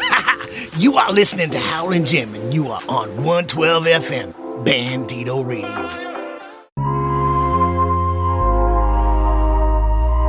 Noel, it's the summer, and I'm coming to the cookout. I need y'all to save me a plate. Iced out for the summertime. When the goons see it, they gon' want what's mine. Keep one for the ones jumping out of line. Damn, I'm almost running out of time. Had the 40 on me just in case my G card get declined. Pour the 40 out for all the homies who ain't get to make it out the grind. For other kings, we royalty. Can't get back the loyalty. You can always hit the block, but you better stack up for the lawyer fees. Shorty might wanna spoil me like I'm only there for support. I try my best to keep my baby mama out of court. Now it's 5 mics and the sauce. Shorty said she divorced. She don't got time for no sweet talk. She just ride around in the Porsche. It was 9/11 when I rung the bell and she met me down on the porch. Trust me, homie, she a torch. Educated and approachable. Need a player who was coachable. Threw it at me what I'm supposed to do. Turn it down like the neighbors just called the law. Bitch, I thought we was cool. You wanna party with who? We can't be part of your crew. We am a party of two. Me in the summer, we were together like lovers. Making love under them covers. Hot, sweating. Noel.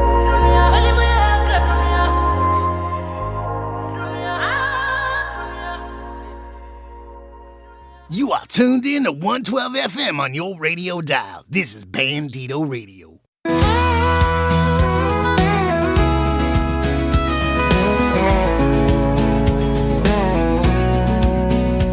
Our souls, they wander night and day, bound by the light then fade away.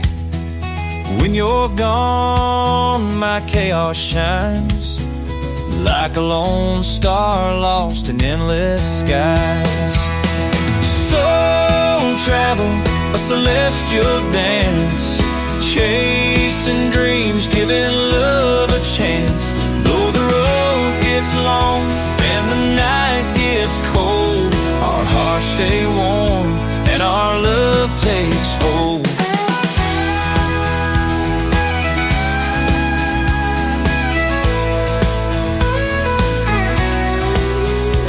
My soul's a river, rough and wide, but you calm the waters deep inside. Your spirit's fire lights my way through endless night and breaking day. Soul travel, a celestial dance, chasing dreams, giving love a chance. Though the road gets long and the night gets cold, our hearts stay warm and our love takes hold. No matter the miles, no matter the years, your voice cuts through all my doubts and fears. This journey we're on, written in the sky, keeps our love strong as the world rolls by.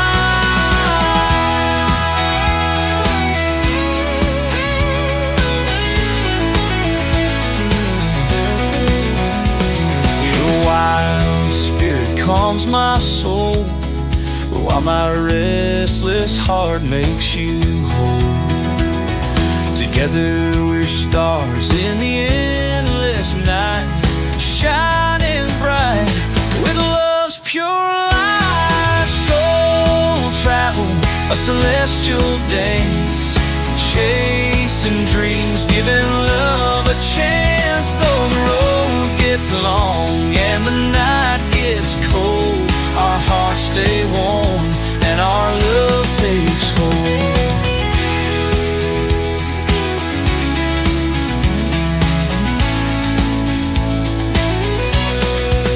So let's keep riding this starlit lane, through joy and love, through loss and pain. In this country song, our souls align, forever together, yours and mine.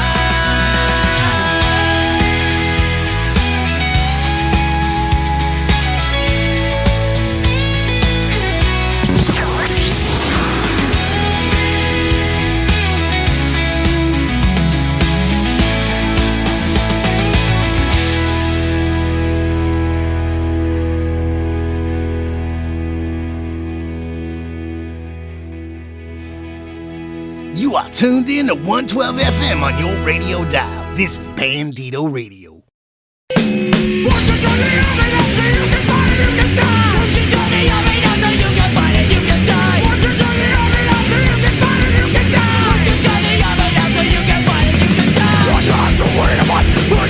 To the land, train you hard to be a man. Even to live for your sin, just like this, your real shine. Your thing in his mouth, after all that final time. Leave with me, sunbound, from your heart, some way to fight. Patriotic way to fight, blood and guts and none of strength. How do you sleep, smell that drink, drink of death and horror nation. Bring their gift, concentration, this is your fucking way to fight. Setting all the causes rise. Join the army, now you can fight and you can die. But you can fight, you can die. Join the army, now you can fight and you can die. But you can fight and you can die. Just for us and for our nation, butchering hope, revelation, their constant generation. To the beat, turning reason, see the feminine poverty. Trying their will contract, how the country of started war. But my U.S. corporate war, fuck your building and doctorization. Country life, civilization, hate the work and showcase. Explain them, lower wages, watch your radars, demonstrate. Seven falls of boxing, stop your fascist face to foot. Shut the pride out of your heart. Attention, I'm about face forward. March! 1, 2, 3, 4. 1, 2, 3, 4. 1, 2, 3, 4.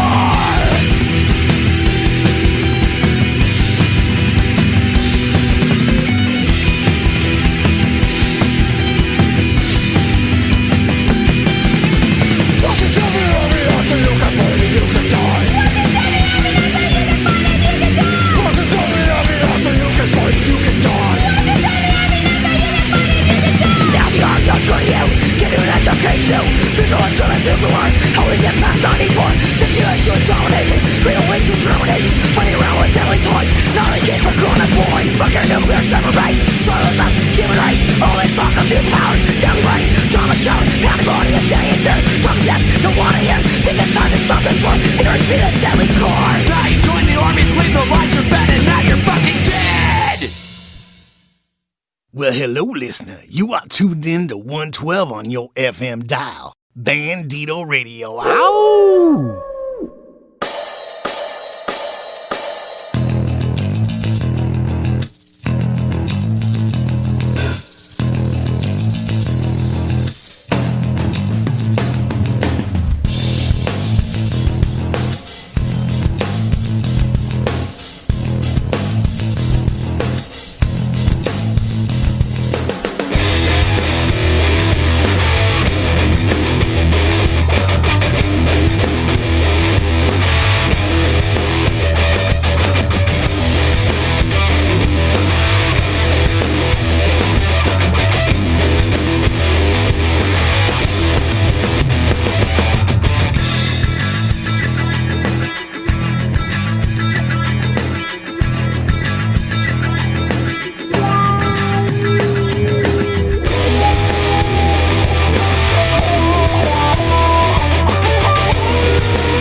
outlaws and outlaws. You are listening to Howlin Jim, and you are on 112 FM, Bandito Radio.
Joker Junction's just begun. Silly bits and punchlines fly.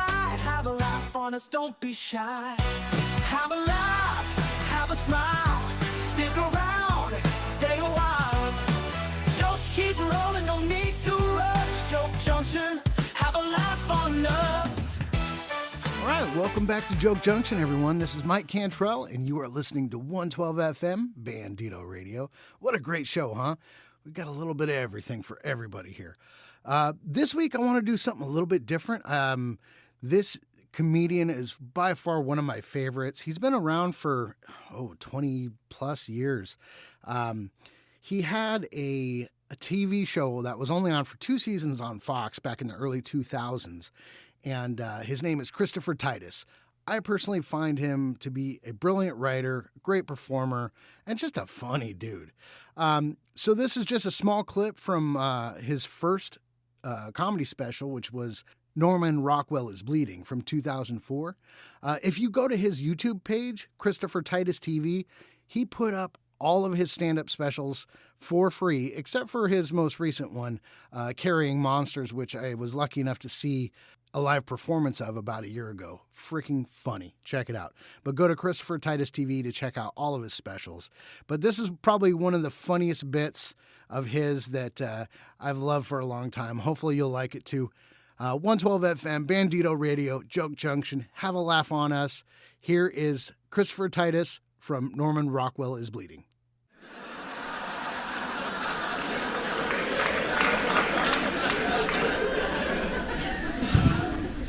I was a bad kid. I deserved to fight, though. Bad kid. Cops in my neighborhood knew me. Cops in my neighborhood had my dad on speed dial. Mr. Titus, yeah, do you have a federal mailbox in your living room? No, we figured. Just leave the boy out front. We'll be by. And I wasn't an evil kid. I just put a lot of pranks that happened to be felonies.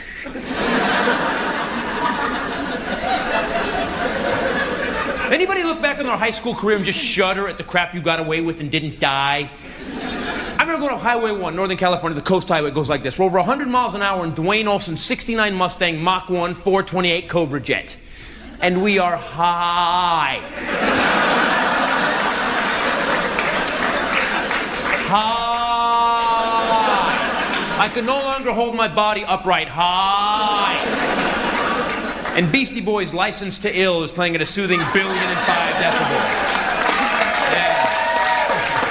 Yeah. A bunch of California white boys singing No Sleep Till Brooklyn. Yeah, we rock. I got the rear seat of the car. This is pathetic. I got the rear seat of the car laid down flat. I'm laying on my back looking out the window at the sky, just tripping on the sky and going by. And you have those moments of clarity when you're screwing up your life. I hear myself say out loud to my friends, guys, man, there's a cloud up there that looks like an evil mouse snow skiing, man.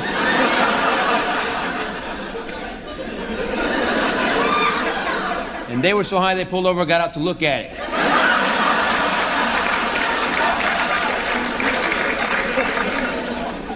Yearbook voted me most likely to be scraped from an off-ramp by a puking fireman.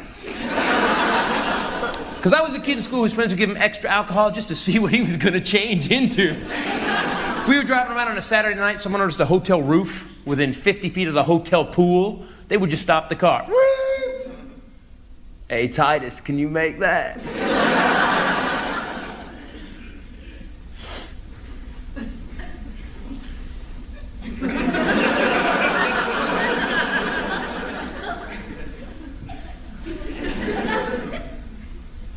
Two more beers. I finally stopped drinking when I hit 17 years old. Yes, imagine the fuck up I must have been. Stopped drinking because it's not really good for your health, and I fell into a bonfire.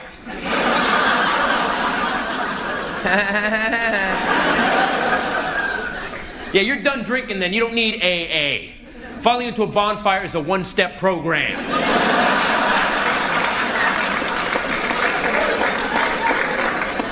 Big, huge beach party, middle of the night, whole school's there, you know. Party's winding down, everybody's paired up except for loser moi. And we're burning a telephone pole. I don't know where we got a telephone pole. I do know it's pretty high up there on the drunk theft scale, though. And I'm walking on the bonfire, I get my feet caught in this blanket, and I fall in, and as I fall in, I'm so drunk, I actually think, who the hell brings a blanket to the beach? And the flames are now right here. And I am aware, that's close to my face. Then I see my hands on this burning ember, and I exclaim, ah! And Scott Carnathan gets up out of nowhere and does a full-speed running, jumping, drunk Jackie Chan leap flip thing over me in the fire, grabs me, throws me into the sand, although my palms stayed right on the log. Then my drunk friends proceed to stomp me out. Hey man, you all right? Dude, get his hair, get his hair.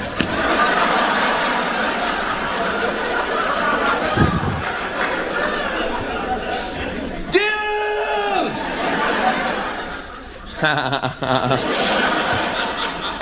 I'm not laughing at you, man. But you are wasted. Hey, sleep it off, man. You gotta drive to Taco Bell.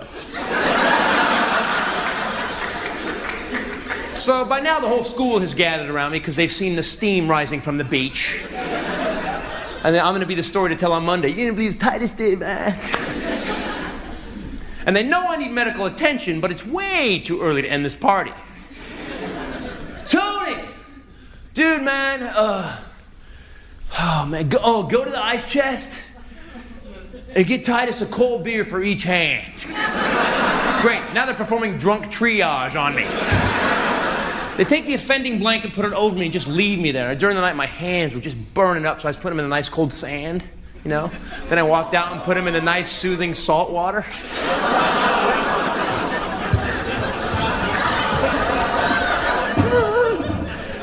I pass out at shore level, waves lap against my head till morning. 6 a.m. in the morning. My friends wake me up and take me to this emergency center near the beach in Santa Cruz. Emergency center. It was like an emergency shed. There was a doctor, a weed whacker, and a fucking rake. And my friends don't want to be involved with this dumbass thing that I did, or the story at all. So before they let me go in to get medical attention, they stop me in the parking lot. Titus, dude, look, man, shut up, I'm telling him.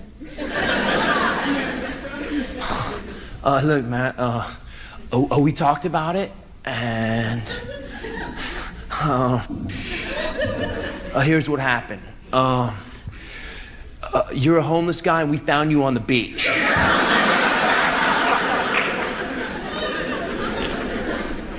Okay. I'm a 17-year-old burned-up homeless boy with new Nikes wearing an alligator shirt. Okay.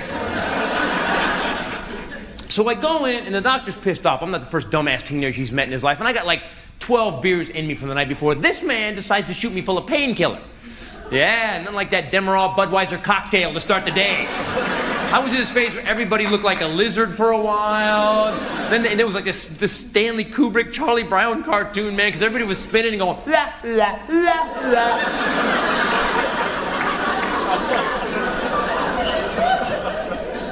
And the doctor finally goes, what happened to you?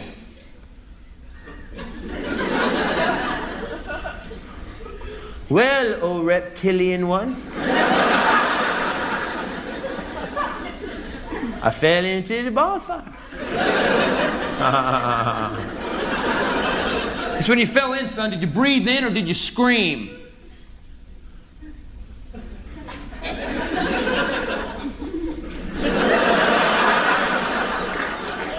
I screamed. What would you do? And instantly the dude's right in my face. He's right here. He's got my chin in his fist, and he goes, good! Because if you'd have breathed in, son, guess what? The hot air and the flames would have collapsed your lungs, and you would have died.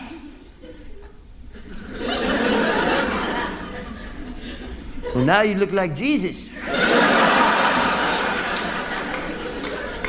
And Jesus, you need a Tic Tac.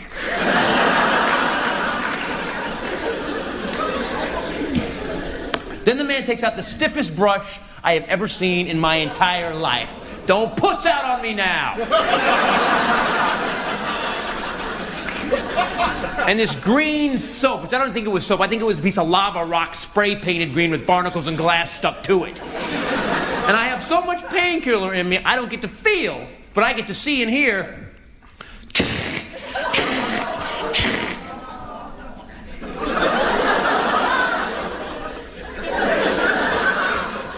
It's gonna hurt tomorrow, huh?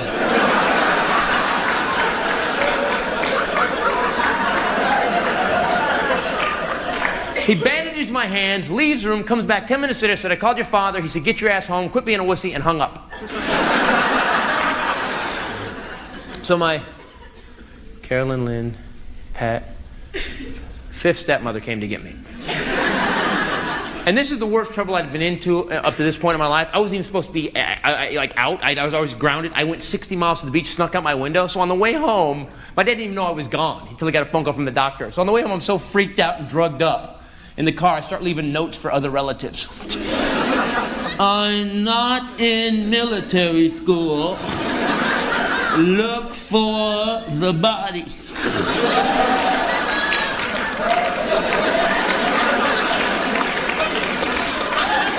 Ken Titus is the killer.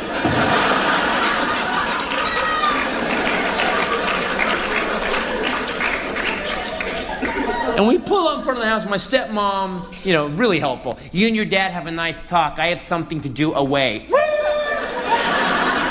I'm on the curb by myself. I got these big white boxing glove bandage hands on. Sand has been rammed into every orifice from lying on the beach all night. My hair is east. And I'm high. And the front door opens.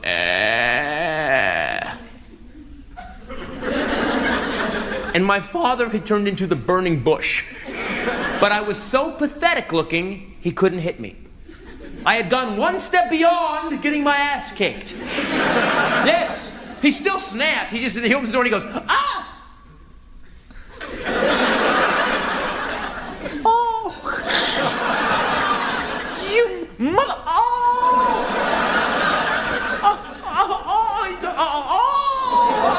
Whales must have been off the coast. What the hell is that noise? You hear that?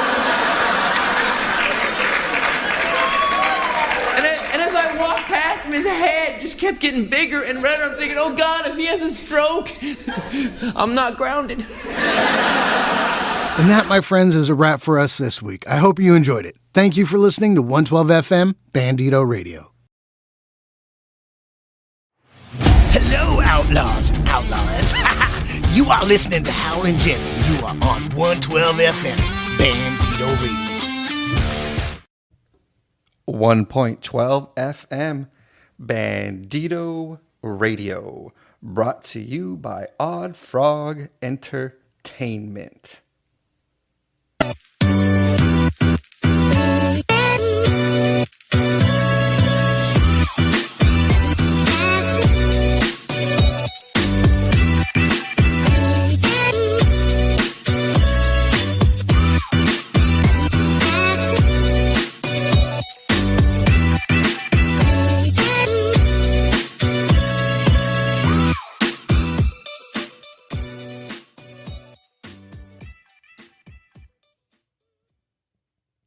Good evening, everybody. This is 1.12 FM Bandito Radio. Bandito Radio is brought to you by Odd Frog Entertainment. You guys are now tuned into what we will be calling the garage. This is your DJ here, Patrick J. Martinez. I'm just another geek from East LA. We are broadcasting off of Brooklyn Avenue in the beautiful city of Boyle Heights, California, everybody. And my sole job is to keep you entertained with some of the best new independent music, and all in between that as we explore independent music, new independent music, mixed music genre, because really this is what this is going to be for you guys. This is going to be a mixed music genre show focused on the best in new independent music, spotlighting some of the best new independent recording artist, and we're gonna keep it independent, everybody. So as we are doing that, all in between the music, all in between the jibber jabbering, we are going to be talking about the Bandito from Odd Frog Entertainment. The Bandito is an action vehicle. Now, what we're going to be doing today is we're just going to be keeping ourselves up to date on some of the current news regarding the Bandito itself. Just about a few days ago, there was a big, huge pre-order push for the Bandito. So what we're going to do right now is we're just going to kick it right here in the garage, all right? We're going to play some songs. I've got some music lined up for you to kind of get us excited for the Bandito, to kind of get us excited to just get ready, man. All you posers, all you toy photographers out there, I'm going to line up some music right now in this next hour or so, and let's see if what I got can keep you going, everybody. And maybe later on in this hour we'll have an introduction of myself, but right now I ain't all that important, because right now it's all about the Bandito action vehicle. This is the garage. This is your disc jockey here, just another geek from East LA.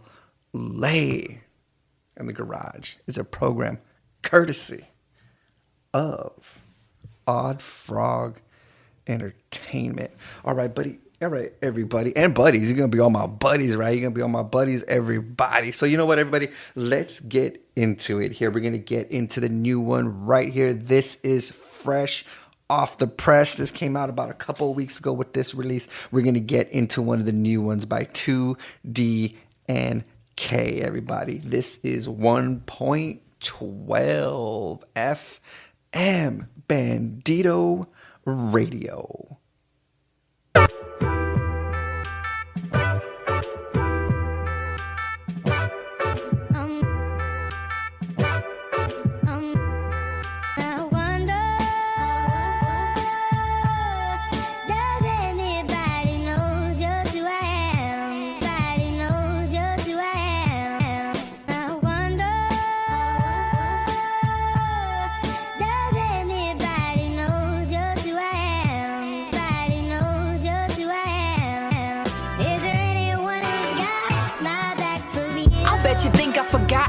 Forget about you, I'm trying to make you know I love you, I'm trying to make it happen. Individual, love is critical, but with my sister, bro, turn the system up and let them feelings go, and if you do not get it, you can fucking kick it. I know I got Elijah anytime I'm going through it. Yeah, I'm talking to you, play it through your head, cause I'm right here. Yeah, you know I got your back and there is no one to compare. Yeah, that's my dog and she ain't kept up on the leash. Yeah, I started moving smart, I know you do the same for me. I'll be here start to finish, I thank the God at 17 that I made it to this age. Life ain't as easy as it seems, yeah, I'm the youngest, but I know I be acting older. Like if you need a place to cry, you know you always got my shoulder. Our life's been crazy, but we some crazy ass kids. It don't matter how it's looked on, this is our life in the end, yeah. I know you be stressing a lot, but that's why you got me. I know you know exactly what I'm talking about. You hear ups and downs, turnarounds, it doesn't matter. I got you. At the end, I'm not going nowhere, and that's a promise.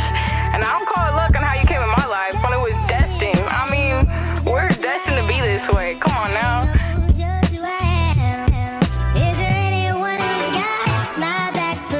Here's the shirt off my back if you need it, but I'ma need it back this time for reals, and I mean it. Haha, that shit was random, but it was real, cause I know for a fact someone knows to cheer me up. So tell me, how's it feel? I know I always piss you off, always stuck up in the mud, but each time you bailed me out, you understood, and that's for love. I wish I could express how much you mean to me. I got you till the very end, we got a stack of history. Yeah, you like a grand slam, shutting down my cases. The DA asking questions, but you don't know cause you ain't seen me. You're someone I love, and keep it real, so you my best friend for life. Let's make a deal, you know I got you till the very fucking end. That was the old me, I don't know it no more, but if someone comes up knocking, let me know when I'ma come. It don't matter situation, family ties, girl, we related, cause when it comes to you, then I guess the laws I'll be breaking, huh? Haha, what?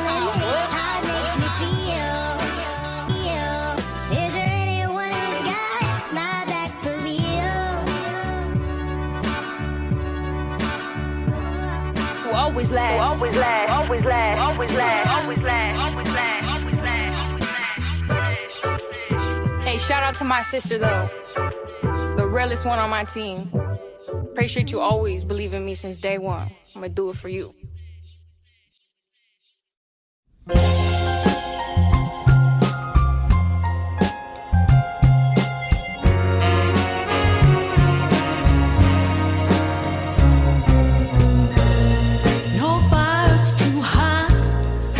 Snow is too cold.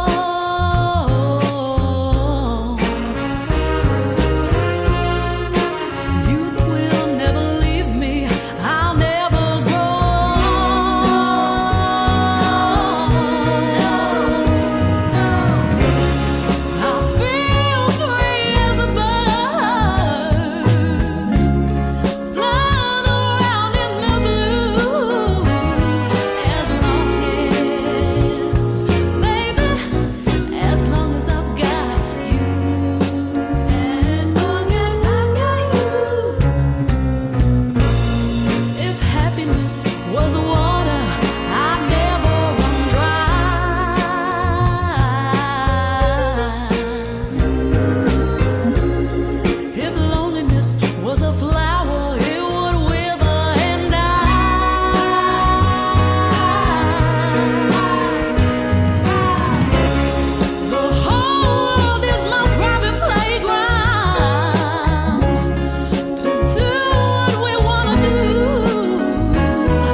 know you're free in the moment as we cruising along.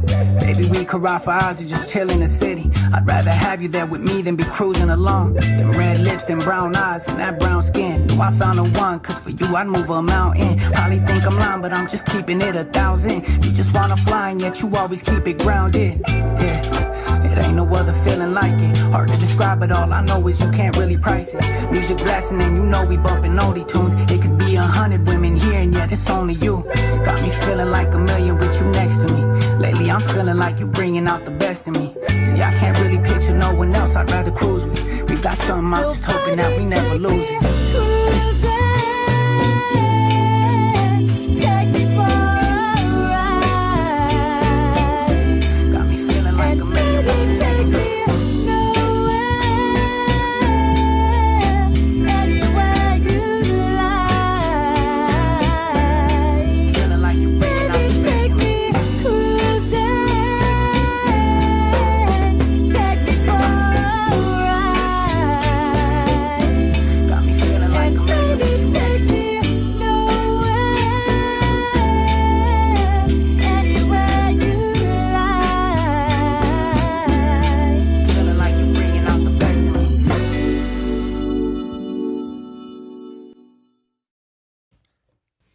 This is Bandito Radio 1.12 FM. Bandito Radio brought to you by Odd Frog Entertainment.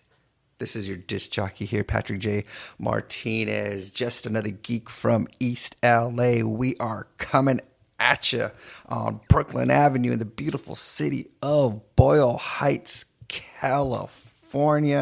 And right now, everybody, you are tuned into what I am working title calling The Garage. Welcome to The Garage, everybody. And one of our purposes here in The Garage is to continuously spread out the word of the Bandito action vehicle, which is coming to us from Odd Frog Entertainment and the 112th Street Chop Shop. Everybody, we just finished listening to Brittany Nicole and Versa with their duet there of Take Me Cruisin'.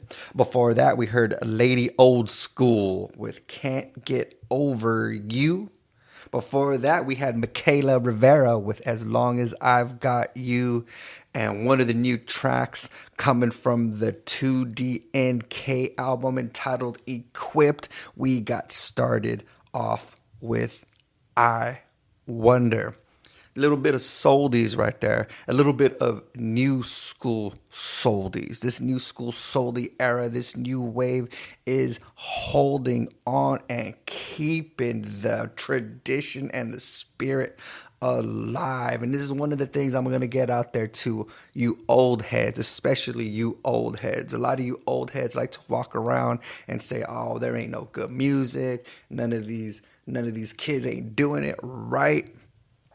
Well, I'll tell you what, I ain't no old head, and there's no way I'm going to be stuck in that old head mentality. So one of the things I'm going to be doing is sharing some of my favorite genres of music, and just to kind of go out there and show everybody that these new artists are still kicking it. And guess what? Some of your old heads out there, this one's for you too. Some of your favorite acts are still doing it. They still laying down them tracks, and maybe this time they're at an independent level, and maybe that's why you're not seeing them, or that's why you're not choosing to see them. But we're going to change that mentality. One of the many things that we're going to do up here in the garage out here in Boyle Heights, California. And I'm just another geek from East LA.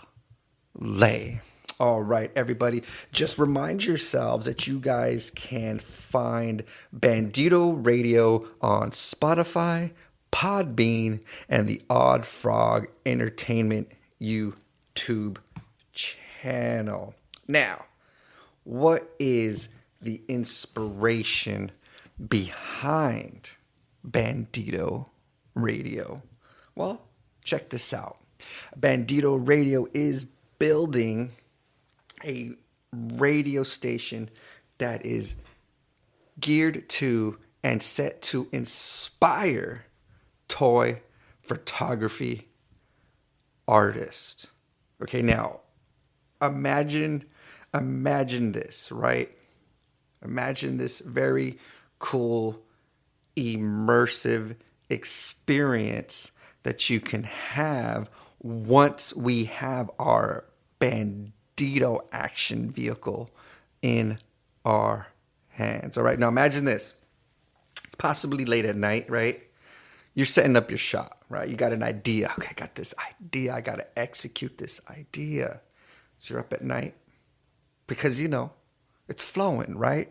The artistic juices, that need, that drive, that craving to create, it's late at night and you got a shot. You're about to set it up. You're going to turn on 1.12 FM Bandito Radio and you're going to get inspired by two things that you are going to be witnessing there. Your ear is going to witness two things. It's going to get your brain and all that creative artistic juices flowing. You're either going to get some music that'll inspire you to set up that shot, take that shot, complete that shot. Or you know what? Maybe there's going to be an old time radio play. Maybe something like Dracula or Frankenstein to get you going. And that's what you're going to find here at Bandito Radio 1.12 FM. Now, right now, if you want to get in on some of those radio plays, you want to hear some of these old classic radio plays that are now in the public domain so we can all share this amongst one another. All you got to do is you just got to go to either Podbean, Spotify, or Odd Frog Entertainment, which is the YouTube channel, and go ahead and look for Mira's Morgue of Midnight Madness. 1.12 FM Bandito Radio. Tune in to get inspired, or just to help fall asleep.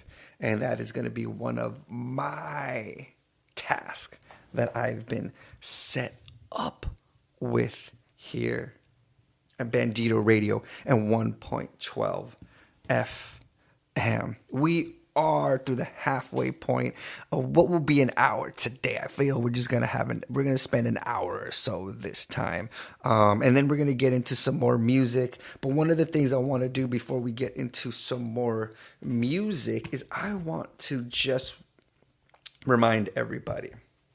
Now, the Bandito has been working on several licensing deals as well as a wider distribution network. Okay, so in order for us to get this Bandito into production, monetarily, the company is looking at $115,000 that are needed for production. Currently, Odd Frog Entertainment stands at $85,515 in pre-orders. It is almost there. It is almost time to get in on the production.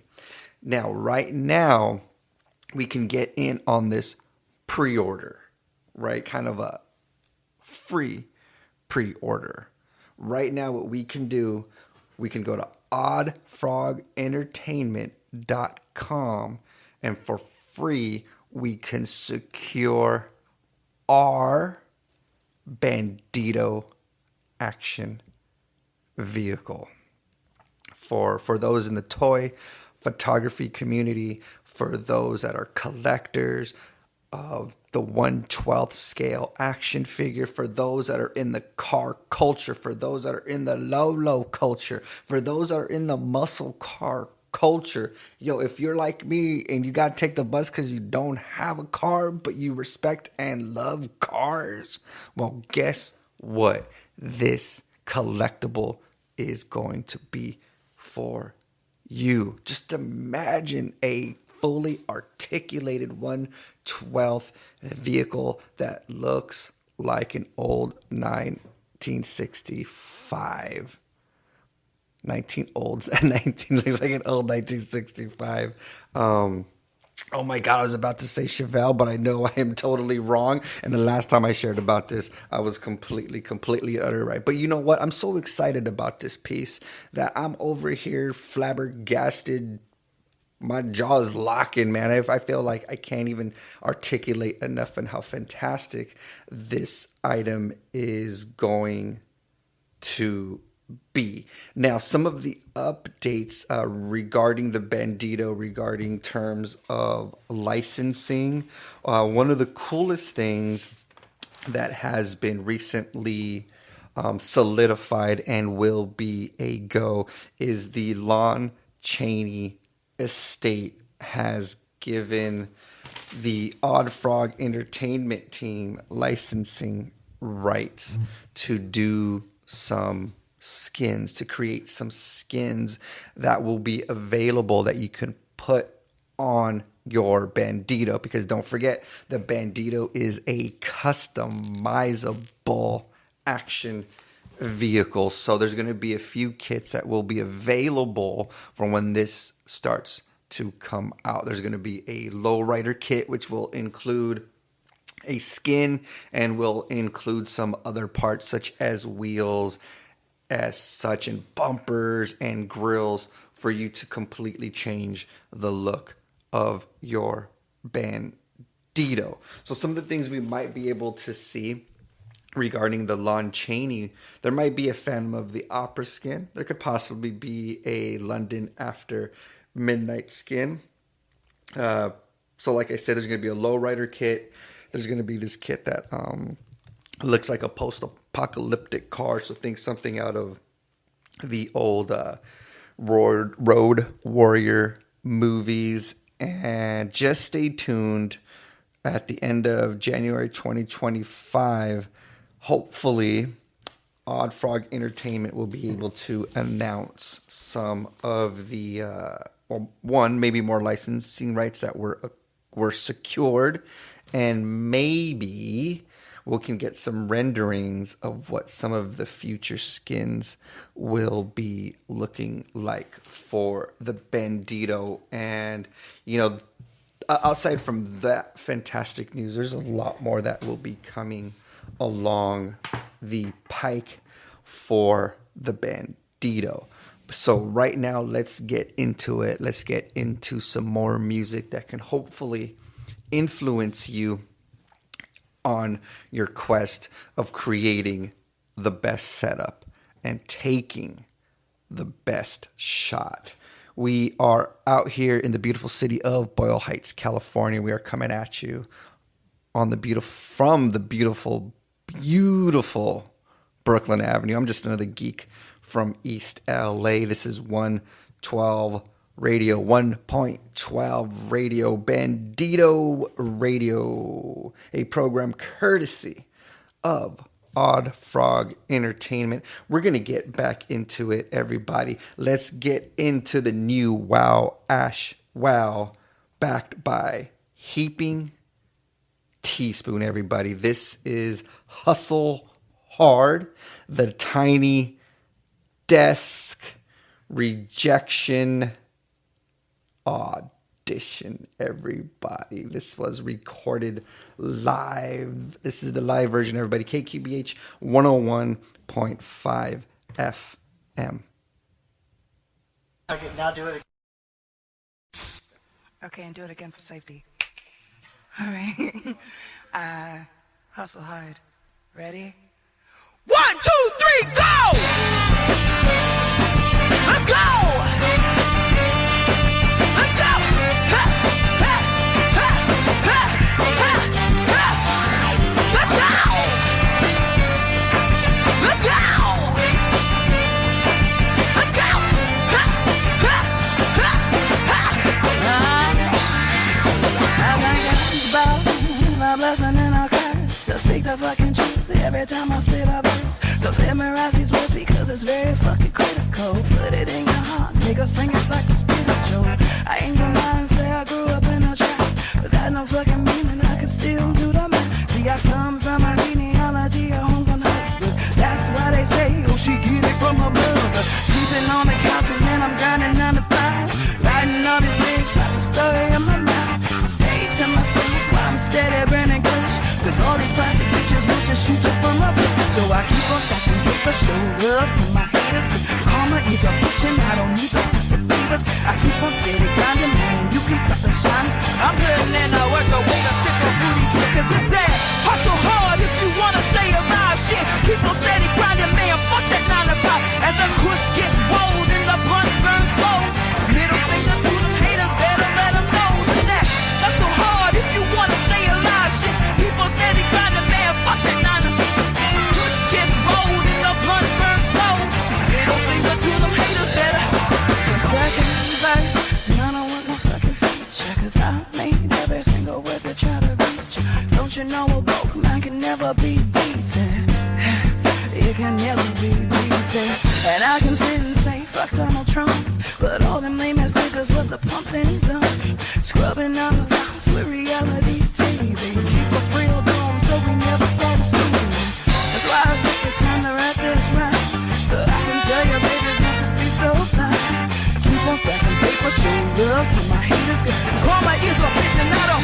Yo, this that hustle hard if you wanna stay alive. Shit, keep on steady grinding, man. Fuck that 9 to 5. As the push gets rolled and the blunt burns slow. Middle finger to them haters, better let them know. This that if you wanna stay alive. Shit, keep on steady grinding, man. Fuck that 9 to 5. As the push gets rolled and the blunt burns slow. Middle finger to them haters, better let them know. So get fine. Steady grinding, they can stop your life from shining. Keep on putting in the work. That's the way to strip up all that work. So keep on, steady grinding, they can stop your life from shining. Keep on putting in the work. That's the way to strip up all that. It's that hustle hard if you wanna stay alive. Shit, keep on steady grinding, man. Fuck that 9 to 5. As the kush gets rolled and the blunts burn slow. Middle finger to them haters, better now. This that hustle hard if you wanna stay alive. Shit, keep on steady grinding, man. Fuck that 9 to 5. As the kush gets rolled and the blunts burn slow. Middle finger to them. This that hustle hard music, hustle hard music, hustle hard music, hustle hard music, hustle hard music, hustle hard music, hustle hard music. Yo, let's go! Let's go! Let's go! Ha! Ha! Ha! Ha! Ha!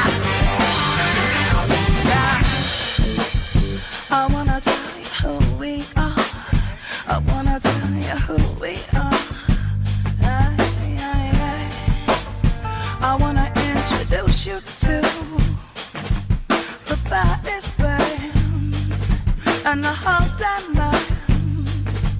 Let me take you around the world. We're gonna start with the horns, y'all. Bring us to the horns, y'all. Motherfucking horns, y'all. You better give them what you got.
Oh, that right there was Wow Ash Wow and Heaping Teaspoon. That is the new single right there entitled Hustle Hard, and that was the Tiny Desk Rejection submission, and that was recorded live. Okay, now before I get into Wow Ash Wow, I'm going to say one thing about Wow Ash Wow, and this is going to encompass one of the things that I have on my opinion when it comes to punk rock and hip hop, because there ain't nobody in the world that could be both a punk rock queen and ultimately be at the same time a hip hop hard hitting queen. Now, if you know me, the one thing that you're going to learn about me, and if you already know me, you know this. Your boy Patrick right here totally has the agreement and will die on this hill that punk rock and hip hop come from the same point of origin. When we are talking about the system that was around us at the time when this music was created, both musics, when we look at what was happening economically, socially, and with the just the way the neighborhoods, the way strikes were happening, the way resources weren't being taken care of, in the way that they were happening in midst of strikes, in midst of fires, and in midst of administration that would not do what they had to do for a community that couldn't really have enough resources to speak for themselves. So for me, punk rock and hip hop come from the same point of origin, and nobody right now or ever, I believe, can encompass both genres as Wow Ash Wow. Now, Wow Ash Wow, I ain't joking about Wow Ash Wow. I've had the opportunity to sit with her and have conversations with her and really just be inside the same room with her. And when you're in the same room with Wow Ash Wow, you will understand the powerhouse that you are in the presence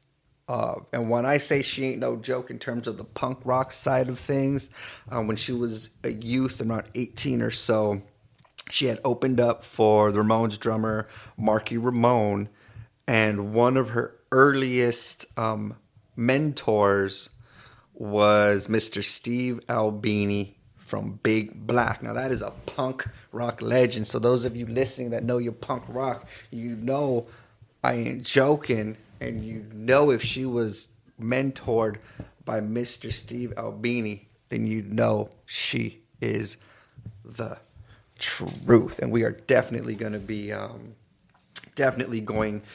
be playing some more Wow Ash Wow. If there's anything here that you've heard or anything that I will be playing in the future, please feel free to hit me up and say, hey, let me hear that one again. Let me dedicate this one.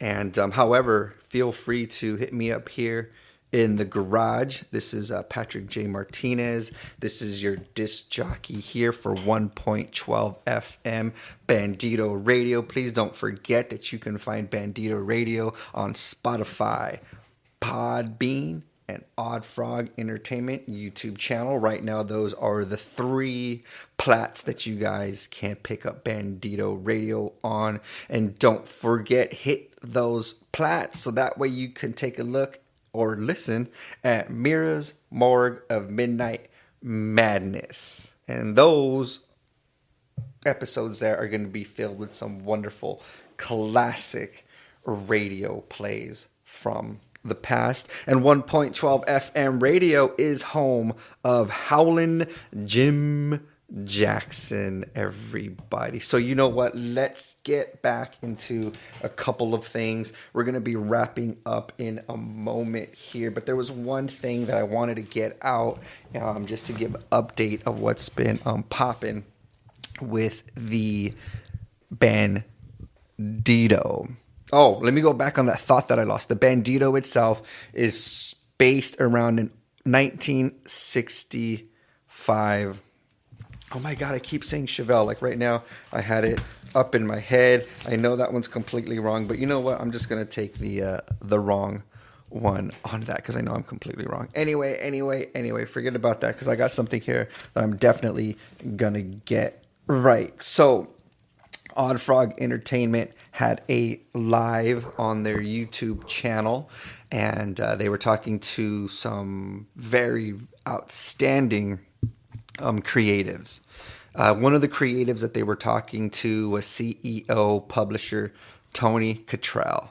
Tony Cottrell is the CEO and publisher of Advent Comics. Advent Comics, putting the soul back into comics. Yes. Now, Advent Comics is focused on providing high-quality comic and fan satisfaction. Advent Comics is available for sale on 6 continents and in over 54 countries around the world.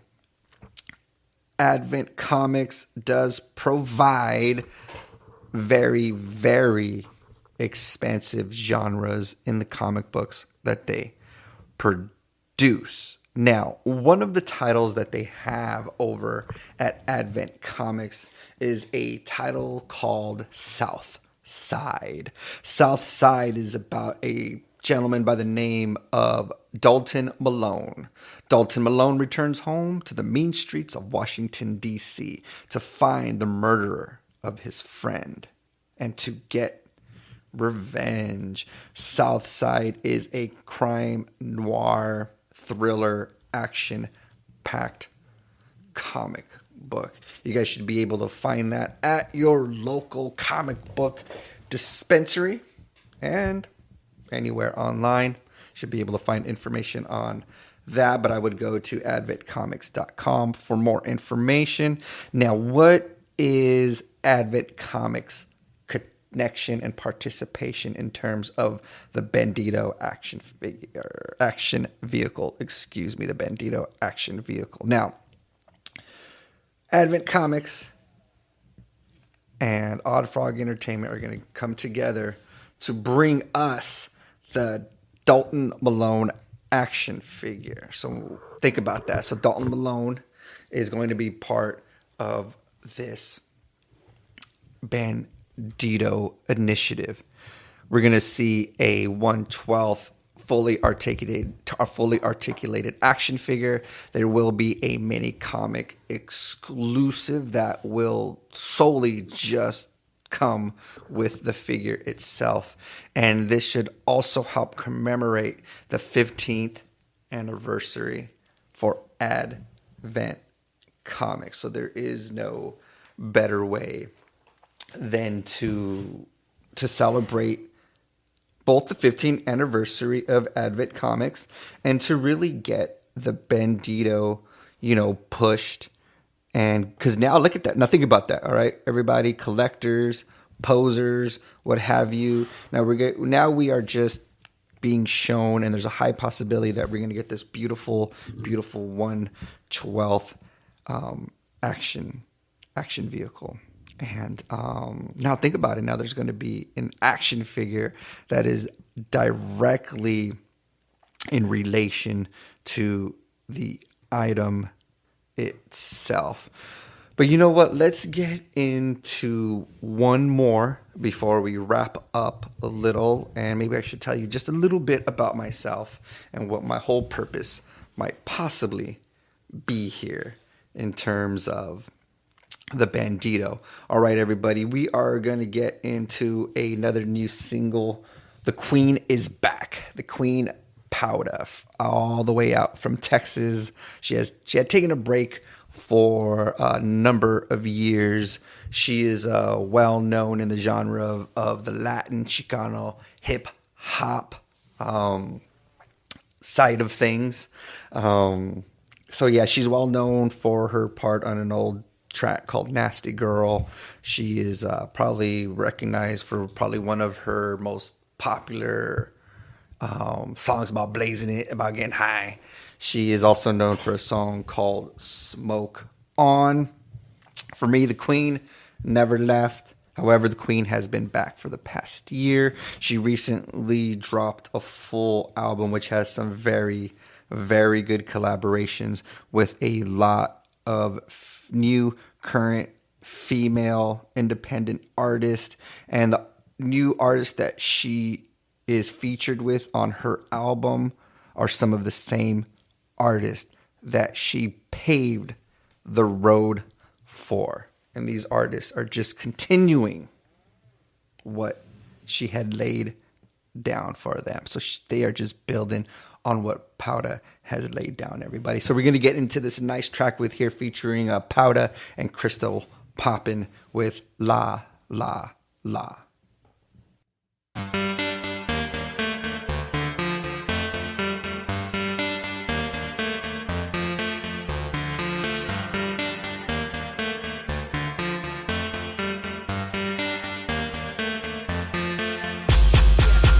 Hustle on my Rick Rouse, getting mad money like my money pissed off. Houston Rocket, watch it lift off. Running this game like Queens of the South. About to get it with no never a drought. Boy, better bitch, shut it down, blackout.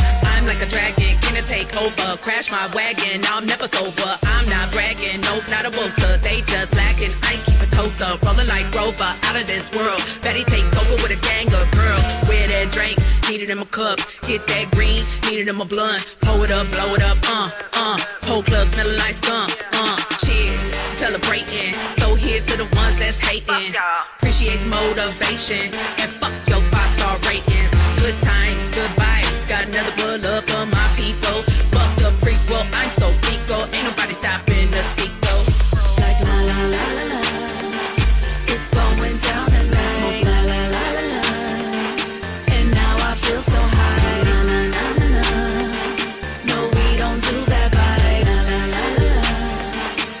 Get down, let's ride. We about to blow, we'll keep that, blow your mind. We get high. We about to blow, we'll keep that, blow your mind. We'll get that. We about to blow, we'll keep that, blow your mind. We'll get that. We about to blow, we'll keep that, blow your mind. Poppin' by the blow, West Texas get loud. Live from the corner L, parts of my town. Me and all my bitches ain't afraid to get down. Cause security, we kept you walking through the crowd. Pour another Hennessy, shout out all my enemies. Poppin' always solid, all these bitches always finicky. You ain't talking money, I ain't fucking with your energy. I don't want a man, but I'm telling him in the key.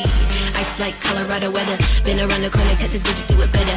I've been in the game, earn my stripes like Tigger. Motherfuckers dropping all these dollars like feathers. Ayy, shout out the Queens, Powder and Pop. As soon as we land, we going shopping. Louis my luggage, Gucci my outfit. Money been falling, looking like toppings. Don't want a piece of the pie, I want all this. 10,000 hours, no way that I'm stopping. Been to the top, came from the bottom. I've been alone, I've been with all them. Don't give a fuck what these bitches is serving. Stacking my bread like a brick in the oven. Saving my cash, ain't always sunny. Parted and back to the money.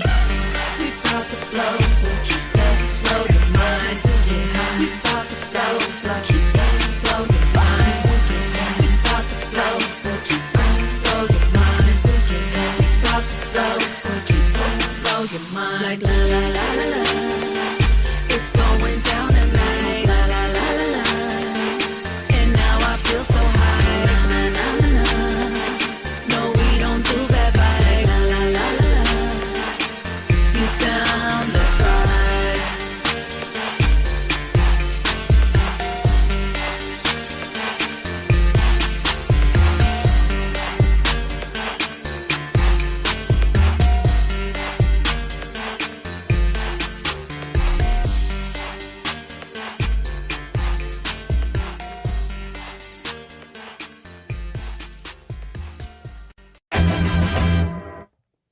Right, everybody.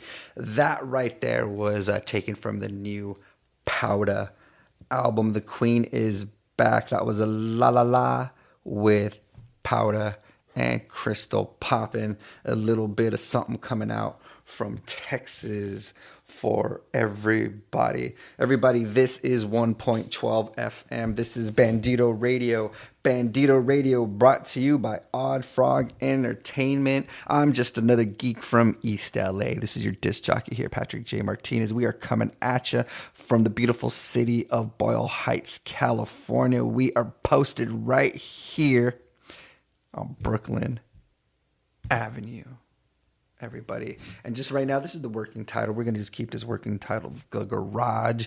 I am definitely feeling it, considering that we are talking about the Bandito action vehicle, which is also brought to us not only by Odd Frog Entertainment, but it's also brought to us from the 112th Street Chop Shop. And that's where all the work is taking place in terms of this vehicle. Now, within this hour, we played some really cool jams, a little bit of souldies. We got a little bit of punk rock, hip hop mix combination right here. We had a lot going on. Just keep it here because this will ultimately be your favorite mixed music genre show.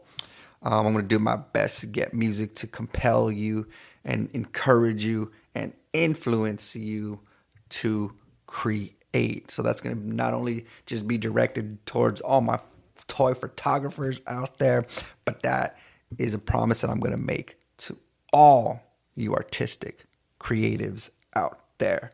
A little bit about myself really quick before we end this hour, just so you guys know a little bit about me, but there ain't no need to learn too much about me because at the end of the day, I am a boring guy.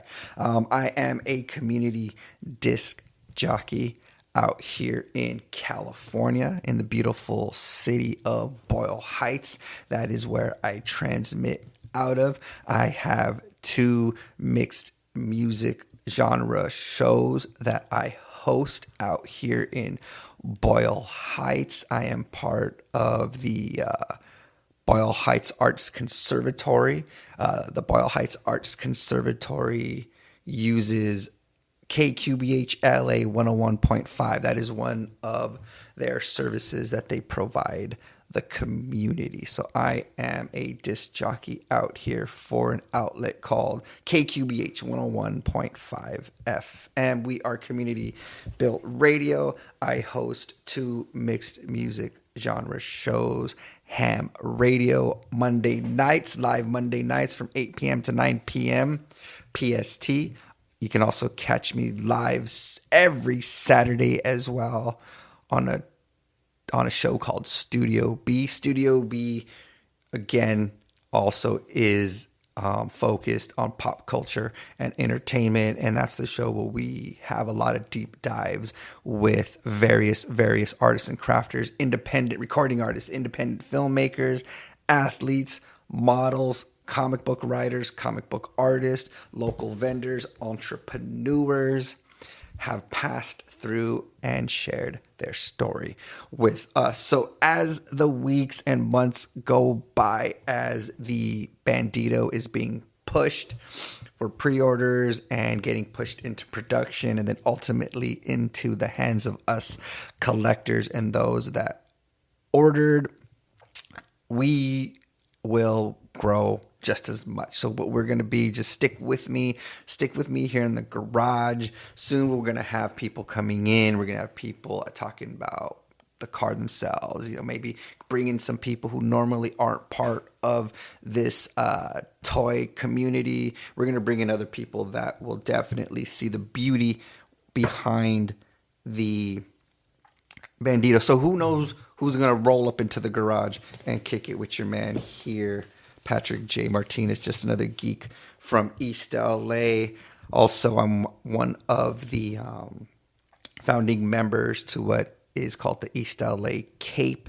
The East LA Cape is me and a group of other collectors and business people who started our own comic book convention here in the city of East LA. Our whole purpose was to bring a comic book convention to a community who may or may not, a lot of us may not find ourselves in a lot of these conventions, and just to give everyone around an understanding of what this culture really is, while bringing in the family, the whole family coming in. So I am part of what is called the East LA Cape Comic Book Art Pop Culture Expo. We originally started as East LA Comic Con.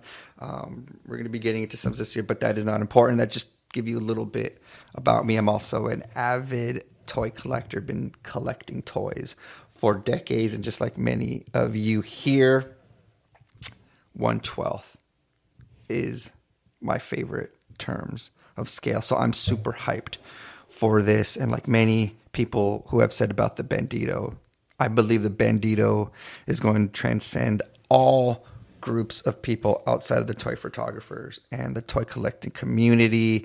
And that's what I'm going to set out to do. I'm going to look for other people outside this community who believe in the Bandito in the way that we do. I'm going to catch you guys on the next one. And don't forget those streaming plats that you can find 1.12 FM Bandito Radio. So go on up to Spotify, Podbean, and the Og Frog Entertainment over at YouTube. And you know what, everybody? Let's leave you with a couple more, maybe one more. Let's not go over too much over our hour. This is K. Ooh, this is coming from the garage out here in Boyle Heights, California, off of Brooklyn Avenue. And I'm just another geek from East LA, everybody. I will catch you on the flip side right here at Bandito Radio 1.12 FM, brought to you by Odd Frog Entertainment. And don't forget to get your pre-order in. And there are 3 outlets right now that you guys can go to secure your pre-order for the Bandito action vehicle. You guys can go secure your pre-order over at oddfrogentertainment.com, helladopetoys.com, and nerdzoic.com. We're going to stop over in Jersey, and we're going to leave you with Belladonna playing Solitaire. C'est drôle, on dirait que vous avez couru. Oui, après vous. Après moi? Et vous venez à ma rencontre? Mais justement, je vous ai vu tout à l'heure. Alors vous comprenez, le choc, l'émotion, le temps de me décider, et vous étiez déjà loin. Alors, comme j'ai horreur de suivre une femme, j'ai couru pour vous dépasser et précisément venir à votre rencontre. Et maintenant, je vous quitte plus. Dites-moi au moins quand je vous reverrai.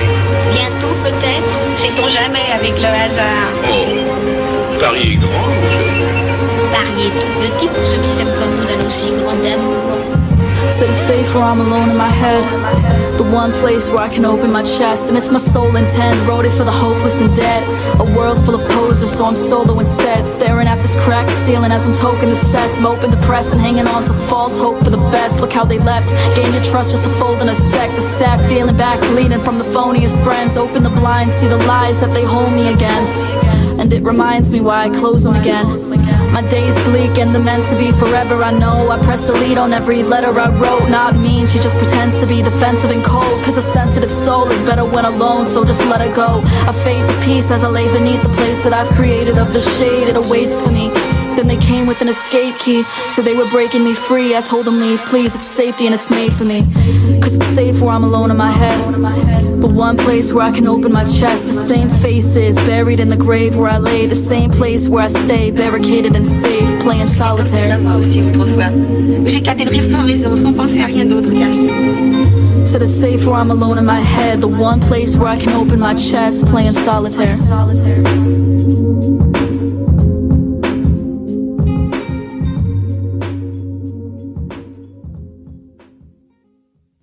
1.12 FM Bandito Radio, brought to you by Odd Frog Entertainment, everybody. And please don't forget to secure your pre-order, everybody. This is 1.12 FM Bandito Radio. This is just another geek from East LA, and we're coming at you from the garage. Good night, everybody. I'm going to catch you on the rebound, everybody. Stay tuned for much, much more coming at you. Tune into the static, whispers in the night. Mira's Morgue awakens, where shadows take flight. Welcome, my delightful denizens of darkness, to another chilling installment of Mira's Morgue of Midnight Madness. I am your ghoulish guide through the graveyard of ghastly tales, your undead DJ of dread, Mira. A shout-out is deserved to anime figure statue collector for doing the photo challenge for Mira's Morgue on Instagram. Thank you so much for participating. I hope you didn't have any pressing engagements. Because once you step into my morgue, the only thing leaving is, well, probably that sense of safety that you were clinging to. But don't worry, I promise to return it. Eventually. Tonight, I've dug up a particularly fiendish relic from the golden age of radio horror. A series that crept through the airwaves back in the shadowy days of the 1940s. A show that whispered terrors into the ears of unsuspecting listeners at the stroke of midnight. Yes, my darling deviant playthings. Tonight's feature presentation is none other than The Murder at Midnight, a program filled with eerie echoes, devilish deeds, and suspense so spine-tingling it would even make the Grim Reaper sit up and take notes. Oh, I do love the sound of doom ringing through the halls, don't you? Now, before we pry open the coffin on tonight's tale, let me remind you, fiends, that if at any point during the episode your radio starts talking back to you, that's probably normal. But if it starts demanding snacks, you may have a bigger problem. But enough chatter, my dearest, dearly departed. It's time for Murder at Midnight.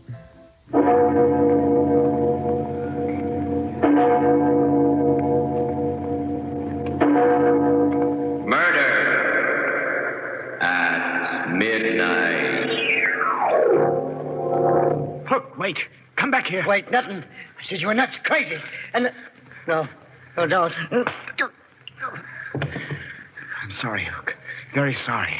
But I had to have it. I'm going to have it. And once you're dead, you'll never miss it. Midnight. The witching hour when the night is darkest, our fears the strongest, and our strength at its lowest ebb. Midnight, when the graves gape open and death strikes. How? You'll learn the answer in just a minute in The Dead Hand.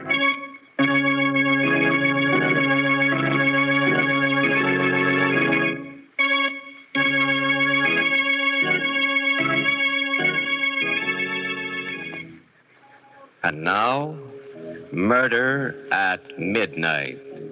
Tales of terror and retribution by one of radio's best-known mystery writers, Robert Newman. Its title, The Dead Hand.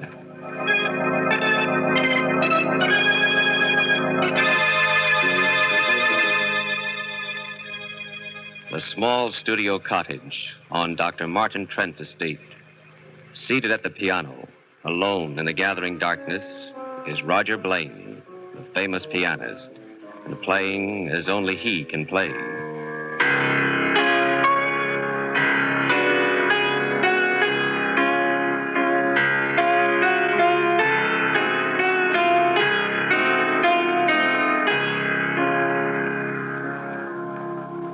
Can't you hear me, Lorna?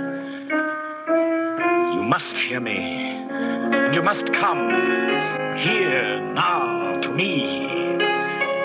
I'm calling you, Lorna. Calling to you in a way you could never resist. With my music, making your heart beat faster, your breath come quicker. Lorna. Hello, Roger. Am I disturbing you? Always, Lorna. Martin's out at the hospital, and I heard you playing, so... That's not why you came, Lorna. You came because I called you. Because you promised you'd come and give me your answer. What we talked about last night, my going away with you? Roger, I must have been mad. I don't know what got into me. Don't you, Lorna? This is what got into you. My music. Telling you things I never could tell you in words. Roger, stop. I can't think when you play like that. I can't leave him. He's my husband. I love him, respect him. Can you love a surgical instrument? Can you compare what you feel towards him with what you feel now, this minute? No, it is different. Roger, how can we? He's your friend. It was he that brought you here, gave you the cottage. And haven't I given him anything? Music like this. Music such as no one has ever heard before. Roger, Lorna, listen to me. To what I'm saying here. I love you. I need you. It was you who helped me find depths within myself I never knew existed. You've got to come away with me. You owe it to me, to yourself, to the world. Roger, you please. Want to. You know you want to. And you're going to. Roger, no, I can't. I tell you, You are. All right. Lorna. We can talk to Martin when he gets home tonight. Tell him. I think he'll No, Lorna, understand. there'll be no talking, no explaining. My car's outside and we're leaving right now.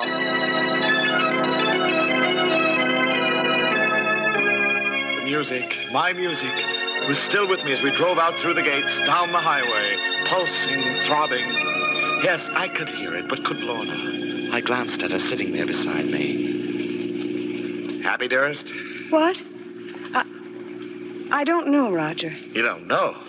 Don't you realize what this means, Lorna? I'm playing better than I ever played before, and this is only the beginning. After my New York concert, South America, then Europe. Roger, are you sure you love me? Me as a person?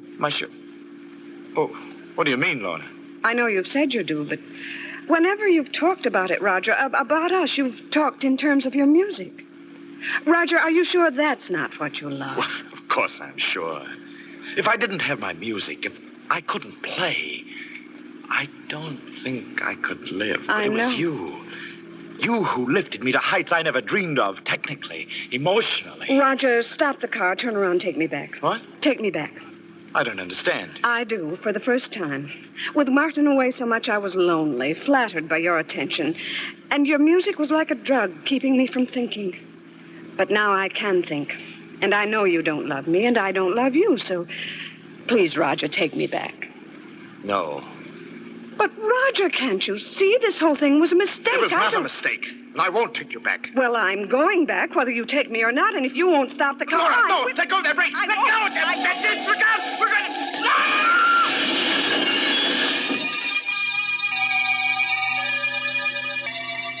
to... When I opened my eyes, I was in a bare white room in a hospital.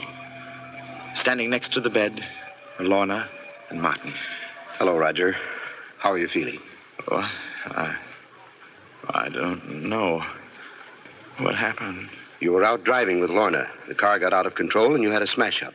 They rushed you here to the hospital and, well, you've been here for 2 days. Smash-up? Yes, I remember.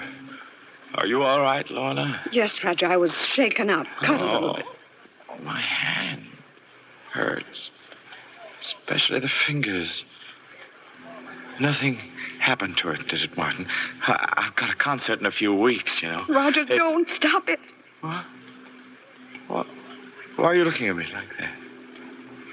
Oh, Don't worry about it, Roger. Not now. But I've got to know. I've got to see. Roger, please.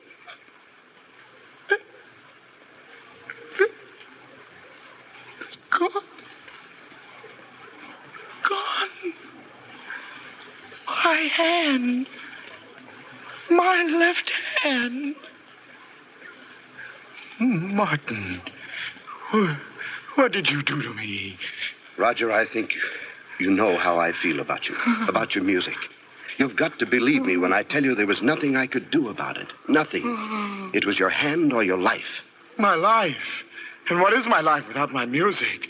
It's nothing. Worse than nothing. A living death. Why didn't you let me die? Don't say that, Roger. We'll do anything we can. There must be something. Something? There's just one thing. You've got to get me another hand. We will, Roger. There have been some wonderful developments in prosthetics as a result of the war. I don't mean an artificial hand. I mean a real hand. What? Roger, you're mad. No, I'm not. You took my hand, and you'll get me another one. We'll talk about it some other time. You think I'll forget about it, don't you? Don't you? Oh, I won't. I say I'm going to have another hand, and I will have one. And what's more, you're going to help me get it, do you hear? You're going to help me.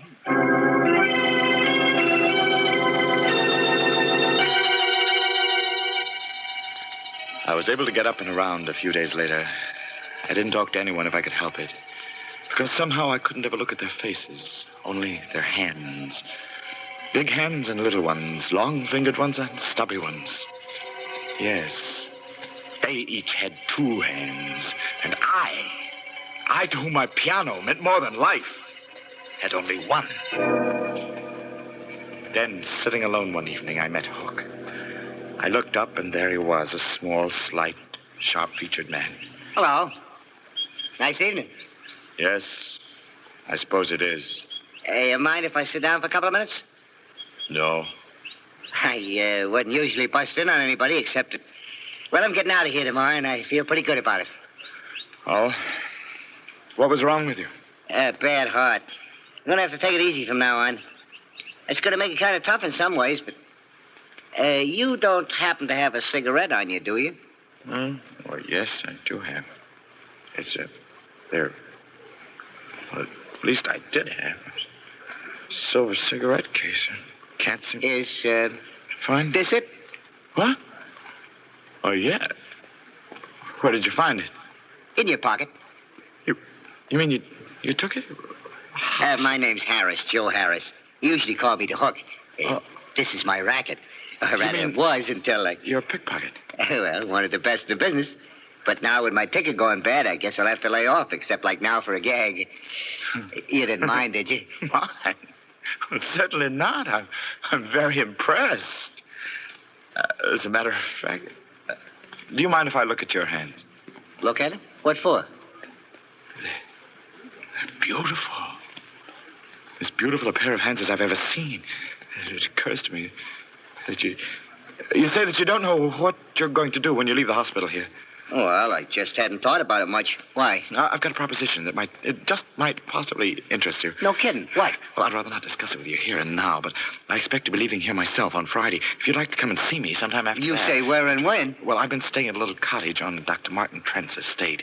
I'll probably be going back there. How about Saturday night, late, around 11:30? Fine. Okay with me. Then it's a date. I left him there, hurried back to my room. I wanted to be alone. Had to be alone, for I was afraid that what was on my mind might show in my face. It certainly was a date. A date with death.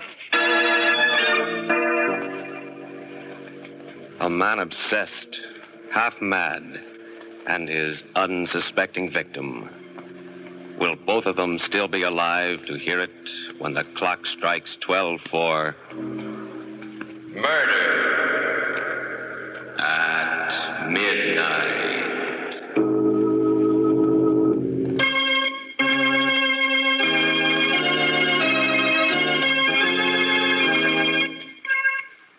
And now, here is Roger Blaine to continue Murder at Midnight. I did leave the hospital on Friday, went back to the little studio cottage. By Saturday night, my arrangements were completed. They weren't very complicated. I made it clear to Lorna and Martin that I wanted to be alone, and I picked up a length of iron pipe. The pipe I hid inside the piano when I heard footsteps coming down the path. There was a knock on the door. Come in? Hi. Not too late, am I? No, you're not too late.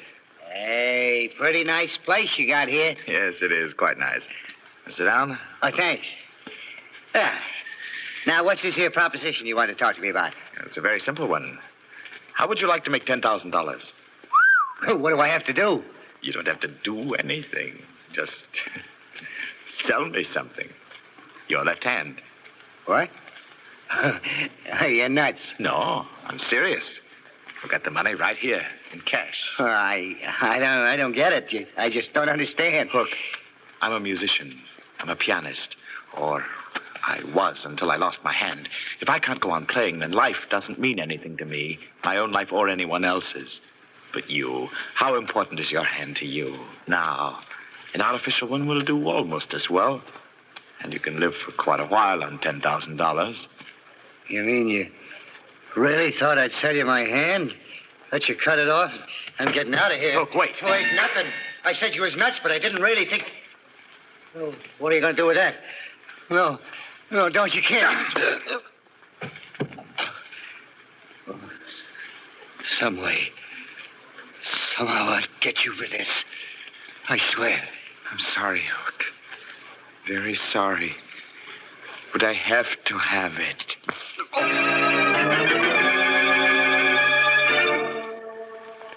I'd rather not go into what happened after that.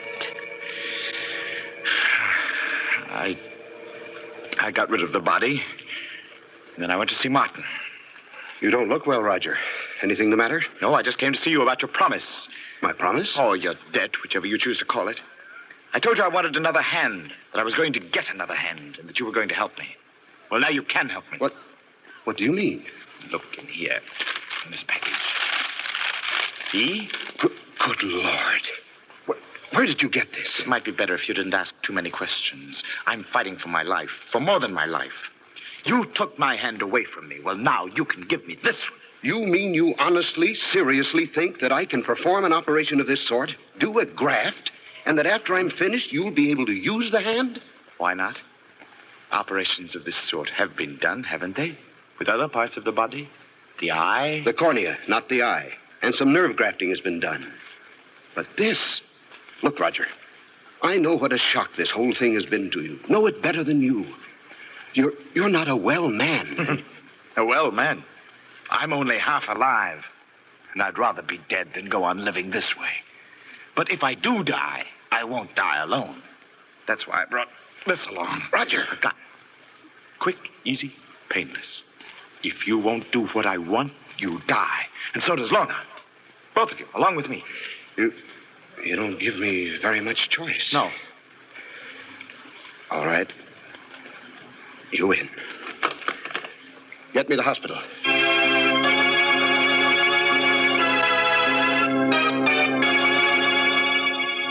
Even before I became fully conscious, before I opened my eyes, I knew that it had been done. That it wasn't his hand anymore, but mine. And still, there was something wrong.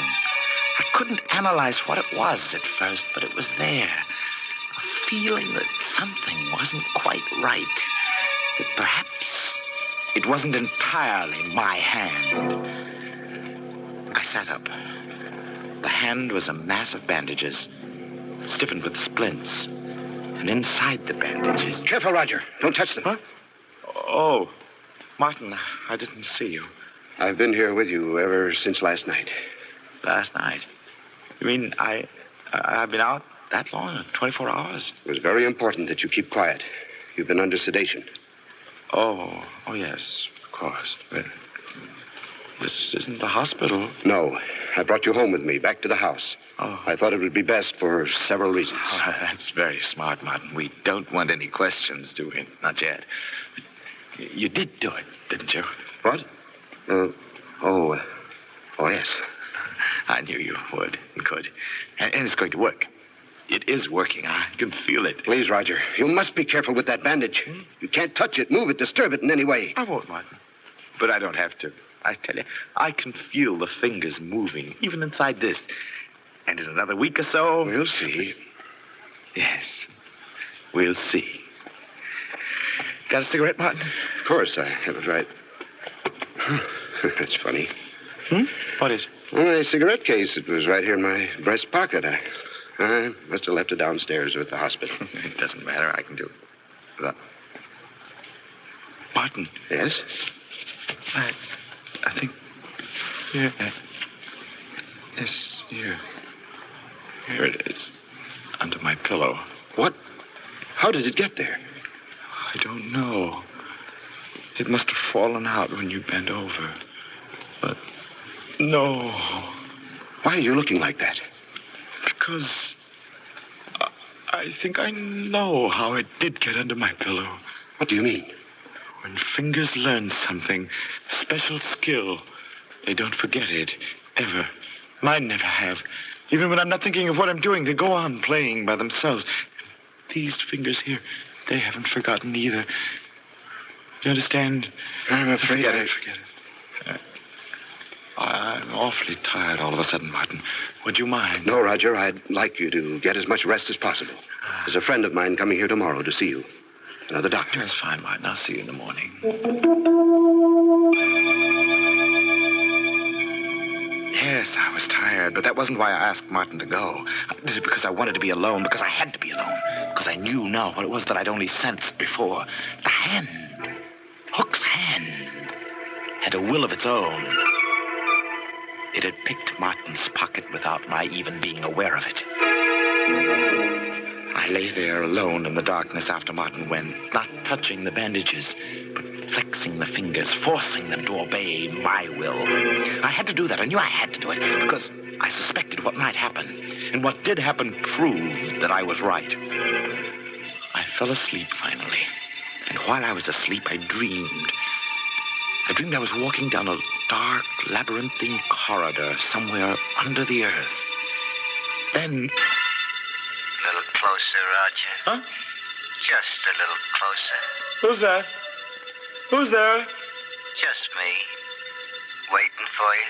Hook! Yeah, Hook. I said I'd get you. Well, out of the darkness came a hand that clutched me by the throat, gripped it tighter, tighter, tighter. I fought against it, tried to scream, and woke up. Yes, I woke up, and my waking was more horrible than the dream, for the hand was there, gripping me by the throat, moaning, exerting every ounce of my strength and will. I fought it off and pulled it down. I lay there, bathed in a cold sweat, staring at it, feeling the fingers quivering inside the bandages. My hand or his, I was tied to it now. Tied to a thing that was seeking to destroy me. Shaking convulsively, I leaped out of bed. I ran out into the hall and down the stairs to the living room. The piano. That was the one thing that might save me, save my reason. Seating myself at the piano, I started to play, using only my right hand at first. But I tried to force my left hand, his hand, to join in. Then suddenly... No, Roger. That won't work. No music. Stop it. Stop it. Do you hear it? It's my hand now. It's mine. No, Roger. Never. But it is. I'm stronger than you are. Nothing is stronger than I am. Nothing in the world. And there's no escape. Because we're one now, Roger. And wherever you go, I'll be there too. It's not true. It's not. What are you doing? Just a little closer to the desk, Roger. A little closer. That paper knife. No, you can't. But I can, Roger. I told you I'd get you somehow. Some way. Put it down. Drop. You can't fight against me, Roger. I told you. I'm too strong. Martha! Martha! Quick! Save the hand! Where is he, Martin? The living room. I heard the piano and... Good Lord. Roger. He's dead. Why? How? He was saying something about a hand. He was in a completely psychotic state as a result of shock and a sense of guilt. The state psychiatrist was coming tomorrow to commit him. Oh, Martin. That hand he brought me wanted me to graft on. I don't know where he got it, but I suspect that was behind the whole thing. Behind it? Yes. Well, what do you mean? You don't really think I did graft it on, do you? Well, He was desperate, and I had to do something to quiet him. I splinted his left wrist, wrapped it in bandages, and told him not to touch them. But, Martin, that paper knife in his chest. Which hand is holding it? His right one, his good one. Yes. And still, in a way, it's possible that the dead hand, the one he was so concerned about, did guide it. Her eyes wide with awful comprehension, Lorna stares at her husband, then down at Roger Blaine's body as somewhere in the silent house, a clock starts chiming for murder at midnight.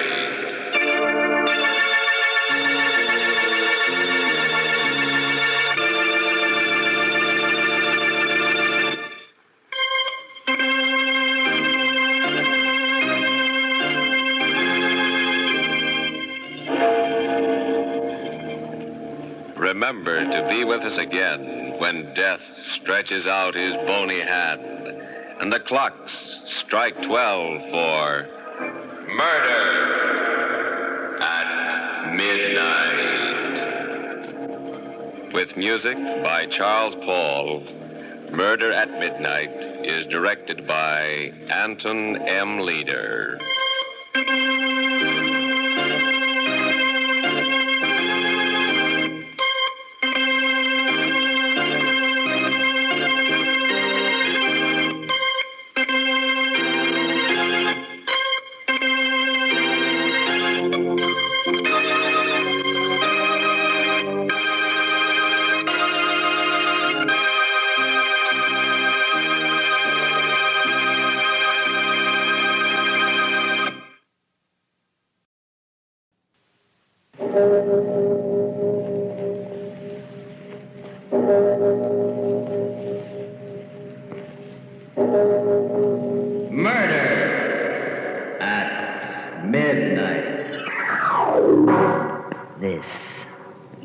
This is the place for it.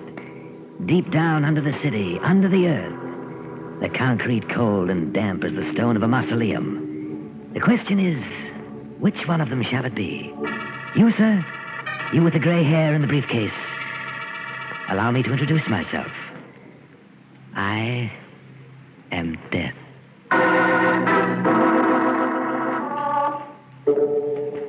Midnight.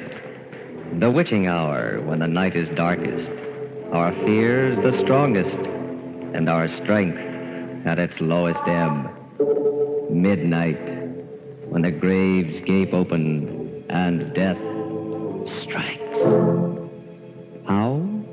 You'll learn the answer in just a minute in The Man Who Was Death.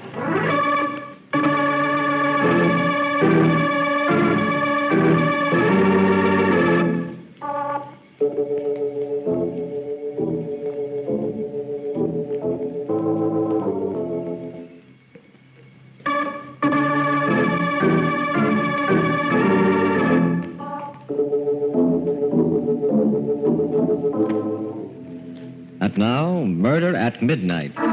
Tales of mystery and terror by Masters of the Macabre.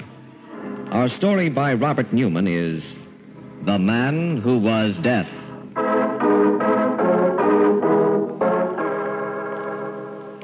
It's late afternoon in the studio of Jan Rolfe, the sculptor.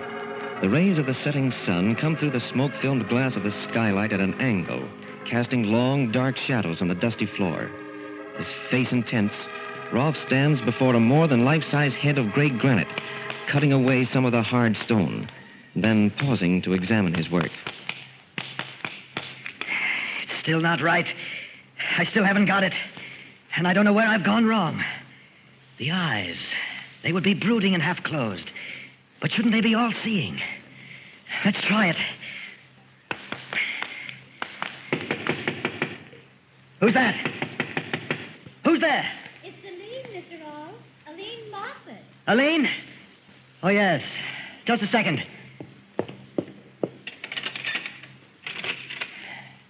What is it, Aline?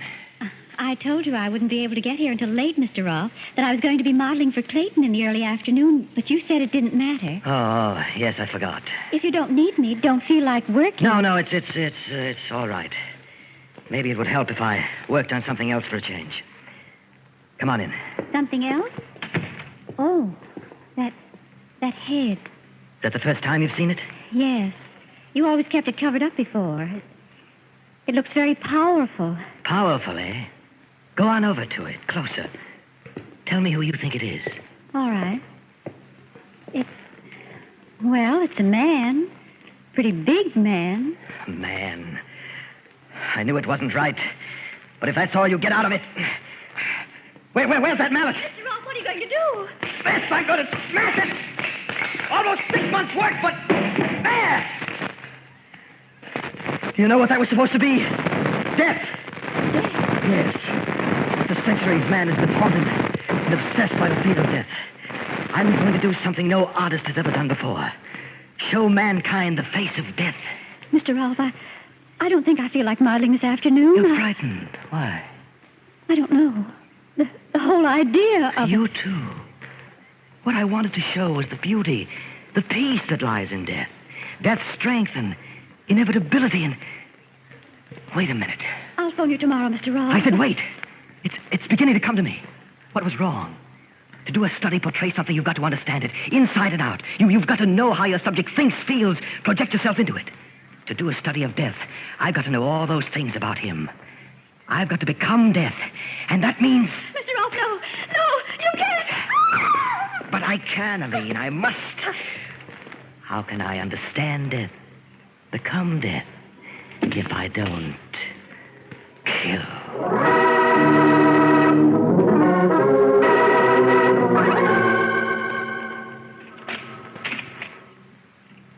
Miss Craig? Yes, Nancy Craig. I'm Jordan, Harold Jordan of Homicide. I imagine you know why I asked you to come down here to the morgue. They said it had something to do with my roommate, Aline Moffat. Is she... If you think you can take it, we'd like you to make the identification. I think I can. Ah, good girl. She's right here under this sheet. Ready? Yes. Oh, Aline. How did it happen? And I'll cover her up. Well, we traced the laundry mark. We're pretty sure we knew who she was. How did it happen? She was found in the river. But she was dead before she went in, strangled. Murdered? Oh, but why? By whom? We don't know. We thought you might help us with that, too. Tell us what you know about her. There's not much to tell. She was a wonderful girl. Came from out of town, out west somewhere. Mm-hmm. You wouldn't know it from the way she looks now, but she was beautiful. She used to do modeling. Any boyfriends? Oh, no one in particular. She went out with a lot of different men. Everyone liked her. It's why I can't understand. Who does she model for? A few photographers, but mostly painters and sculptors. Let me see, there was Jensen, Clayton, Rolfe. As a matter of fact, I think she was posing for both Clayton and Rolfe.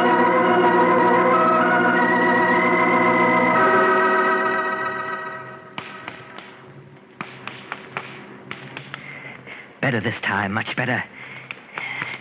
Things I can put into it that I never knew. Never felt before. Now, let's see. No! Still not right. Still something missing and not just a shade of expression, but something basic, one of the keys to the whole concept. But what? Haven't I played Death's role, killed just as he does? Haven't I... Wait, that's it. Of course. Is that how death strikes? Without thought, on the spur of the moment? No. He picks and chooses. Decides just who shall die and who shall not. What's missing is the consciousness of power. The knowledge that there is no appeal from death. That he is the supreme authority. And that means that... Yes, I must kill again. And this time... Who's that? Police department. Can we come in and talk to you for a minute? Why, yes, of course. Just a second. Police. They don't know anything. They can't know. But I better cover this up.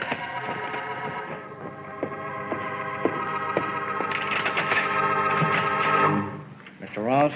Yes. I'm Jordan of Homicide. This is Nancy Craig. Sorry to bother you at this time of night. No bother at all. Please come in. Thank you. I'm investigating the murder of Miss Craig's roommate, Aline Moffat. Murder? You didn't know? Why, no. I never read the papers. The last time I saw her, 2 or 3 days ago. Well, it happened just 2 days ago. Now, we've been checking back. We have an idea that you may have been one of the last people to see her alive. If there's anything I can do to help, anything at all. Could you tell us what happened when you did see her last? Of course. She was due here at 3 o'clock, but actually came at about 5. Mm-hmm. She said another artist had delayed her. Clayton, that's right. I had already started working on something else, and since she looked so tired, I suggested we call the whole thing off. She seemed pretty happy about it, left, and I'm afraid that's all I know. Was there anyone else here? Anyone that actually saw her leave? I'm afraid not.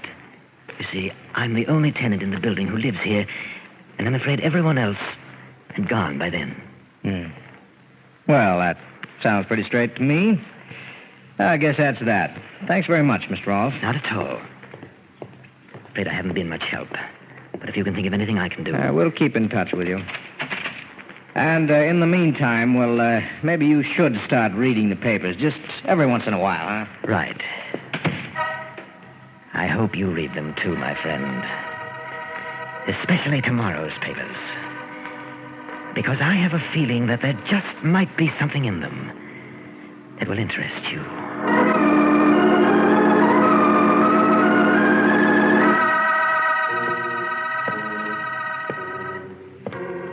Night.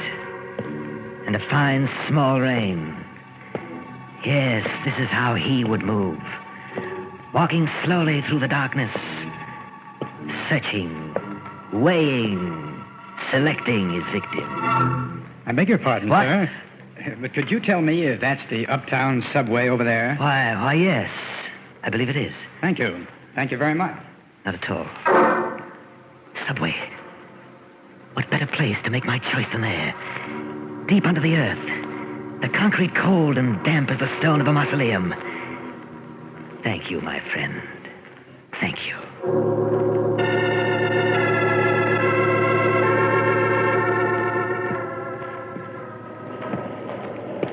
Yes, this is it. This is the place. The tunnel dark as a yawning grave. The platform edge like the verge of infinity. And this is how he must feel. Studying. Selecting.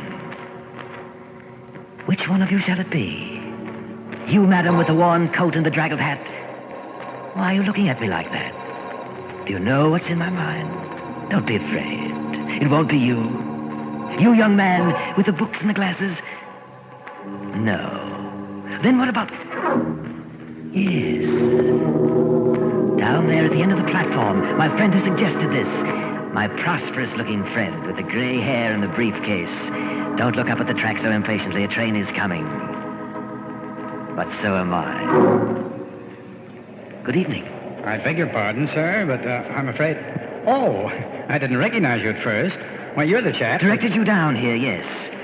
But I felt that you should know exactly who it was you spoke to. Allow me to introduce myself. I am dead. What? What do you mean? What are you doing to me? Let go! Let go!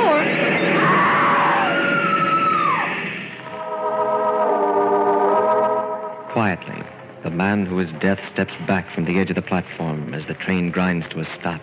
The woman screams. And somewhere in the distance, a clock strikes 12 for... Murder at midnight.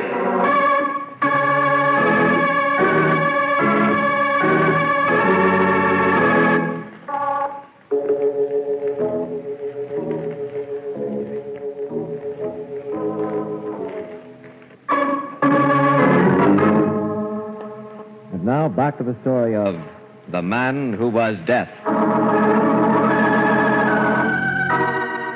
It's late the next afternoon, and Jordan is alone in his bare cubbyhole in police headquarters when there is a knock on the door. Come. Hello, Mr. Jordan. Oh, hello, Nancy. You don't seem very happy to see me. I am and I'm not. It's a nice change to have someone as pretty as you come down here. On the other hand... You haven't gotten anywhere with Aline's murder. No motive, no clue, no nothing. I'm afraid we're licked. But you can't be. You can't give up. I'm sorry, Nancy. I don't like it either, but, well, it happens sometimes. But you can't let it happen. Not in this case. Yeah, you're pretty well wound up, aren't you? How about letting me take you out, buy you dinner? No. Oh, I am upset, yes, but... What's the matter? Oh, maybe it's nerves. That trip down to the morgue, the whole atmosphere around the case, but would you think I was mad if I told you I felt that some horrible power was abroad? That Death himself was stalking through the city? You and Mrs. Dolan. Mrs. Dolan? Who's she? Well, that accident in the subway last night, a guy who fell or jumped in front of a train. Didn't you read about it? No. Well, this Mrs. Dolan was one of the witnesses, and she swears that just before it happened, she went all goose pimples, felt as if death was breathing down the back of her neck, and that she was going to die. It's true, Hal. I know it is. I mean, well, that's exactly how I felt. I can't remember just where or when, but sometime during these past few days, I felt that I was in the same room with death myself. Well, like you said, it's probably nerves, strain you've been under. Just the same, it's kind of a funny coincidence. I think maybe I'll go see Mrs. Dolan, talk to her. Do you want to come? I don't believe so, Hal. Somehow I feel we're awfully close to the answer. If I could just remember where and when it was I felt that way, that I was in death's presence. I think I'll go home. Okay, Nancy. I'll call you there after I talk to Mrs. Dolan, and, well, maybe we'll find that we really have something.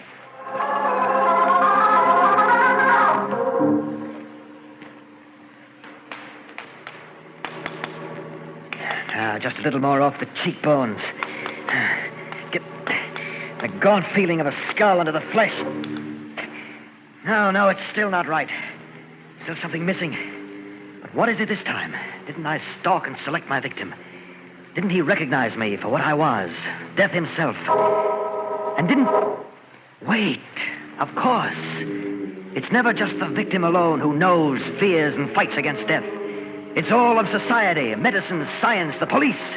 All of man's resources from time immemorial lined up against death. And he still triumphs over them. That is the secret and the measure of his omnipotence. That is the last missing element.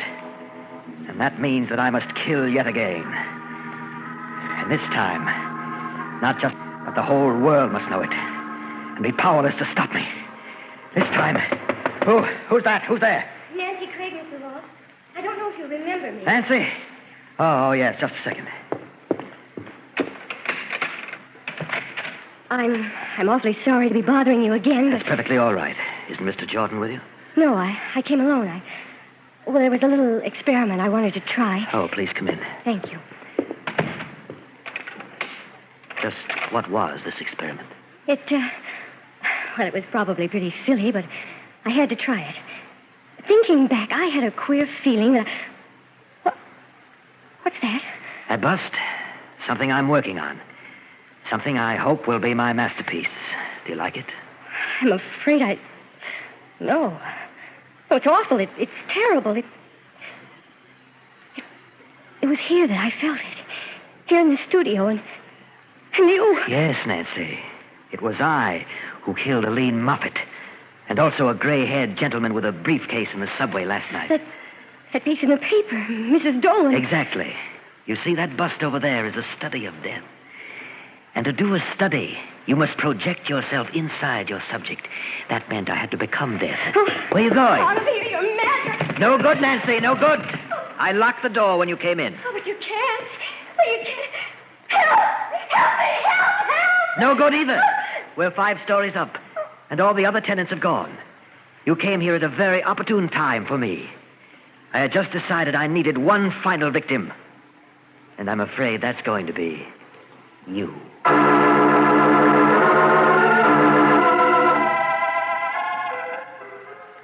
never forget it, Mr. Jordan. It was pretty late, about 12 o'clock, and it was raining. There were only a couple of people on the subway platform, 3 or 4, and I was standing by myself, not thinking about anything in particular, when suddenly this feeling came over me. What kind of a feeling? Oh, a feeling that this was the end. A feeling that death was standing there, right close behind me. I got so weak and shaky that I thought I was going to faint. I shut my eyes and leaned against one of the posts, and that's how it was that I didn't actually see the accident. Mm-hmm. Well, did you turn around when you had that funny feeling? Did you notice whether there actually was anyone standing behind you? I did. There was just a young fellow with glasses and another man, kind of strange looking, now that I think of it. Strange? How? He was about 35 or 40, pretty big. guess it was his hair. He wasn't wearing any hat, and, well, it was almost white and very long and bushy. What? Did he have a thin face, gaunt, and deep-set eyes? Why, yes, I think he did have. Do you know him? I'm not sure. If I do, then I may know a lot of other things, too. Good Lord. Nancy. What? I've got to get out of here.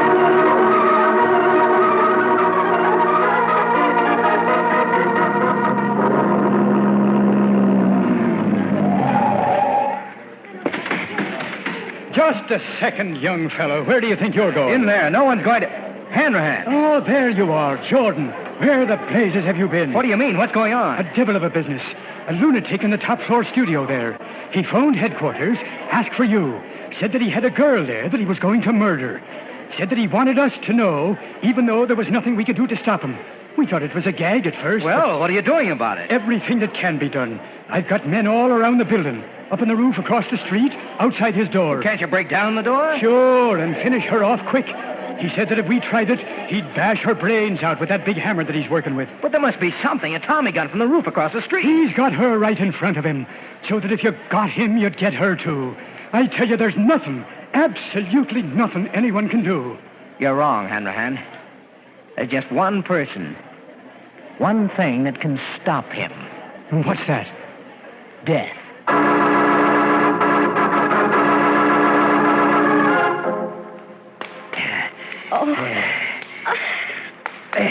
You getting impatient, my dear? Oh, why are you doing this? You know you can't get away with it. Get away with it. You think I care that it matters to me whether I live or die when I finish this?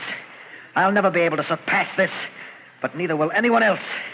I know now how death must feel, and I've caught it forever, for all men to see in stone. Yes, friend Rob, you have. And you've made me very proud. What? Who's that? You don't know? Even though I've been on your mind for months now? Even though you're just finishing my portrait? You? Where are you? Where would I be? Everywhere. Outside in the hall. Down in the street. Here in the studio with you. Can you be seen? I must see you. I must. Very well. Walk this way. Over towards the door. A little further.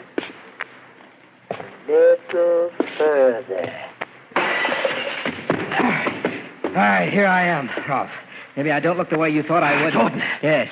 Now drop that mallet and get your hands up. It was you. And I thought... Get him up, Rolf, I said. Okay, if that's the way you want it. Help! It's okay, baby. It's all over now. Have you loose in a minute? Jordan, are you all right? Yes, break the door down if you want to come in. I'm busy. Oh, you got him. But how? I talked to him through the vent pipe from up on the roof.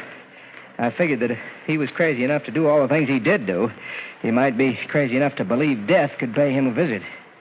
When I'd maneuvered him far enough away from Nancy here, I jumped through the skylight. Hal, look. Good Lord. What is it?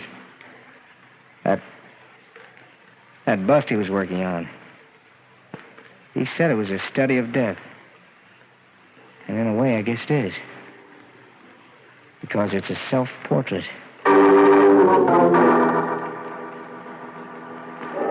Two men and a girl staring down at the body of the dead sculptor lying next to his weird masterpiece. But is it possible that there is still someone else in the studio? An unseen presence that has been there since the clock first struck 12 for murder at midnight.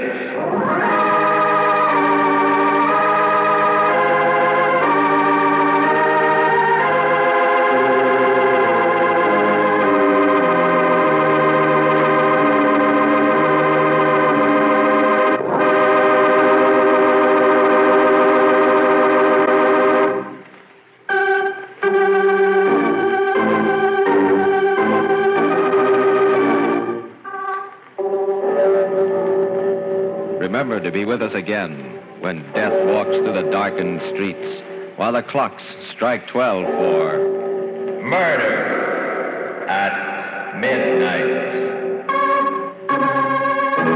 The part of Jan Rolfe was played by Frank Behrens. With music by Charles Paul, Murder at Midnight was directed by Anton M. Leader.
Midnight, the witching hour when the night is darkest, our fears the strongest, our strength at its lowest ebb. Midnight, when the graves gape open and death strikes. How? You'll learn the answer in just a minute in The Secret of XR3.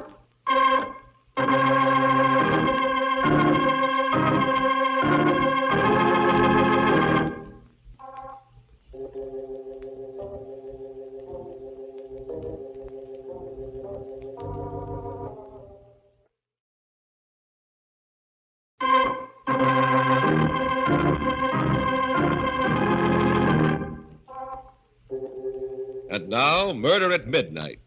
Tales of mystery and terror by radio's masters of the macabre. Our story by Max Ehrlich is The Secret of XR3. The death house. A man sits in a tiny cell, his head bowed, waiting for the moment when he will pass from light to eternal shadow. The clock ticks on, but the time is not quite yet. Then footsteps sound in the corridor. The door opens. It's almost time, my son. Yes, Father, I know. Is there anything I can do? No. Still, I'm glad you've come. Father, look at me. Look at me closely. Yes? I frighten you, don't I? I terrify you. No. No, my son. Nothing frightens me except the evil in men's hearts. And am I evil? I don't know, my son. Father, sit down. Let me tell you my story, and then when I've finished, perhaps you can tell me.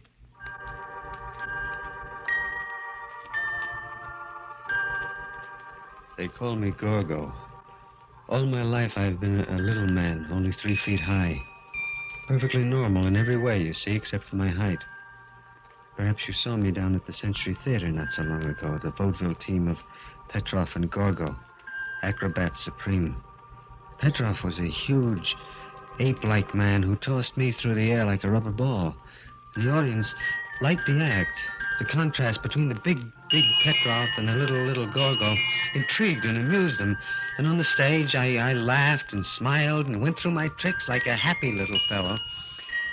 But in the dressing room, it was different. I did not like your performance tonight, Gorgo. But what was wrong with it, Petrov? You were slow. You landed too heavily. You did not smile enough. Yeah, but they liked us, Petrov. You heard them. We got 3 curtain calls. We should have gotten 5. Petrov, I did my best, my very best. Believe me. Your best was not good enough, little one. Perhaps you will do better tomorrow if I lock you in your room tonight without supper.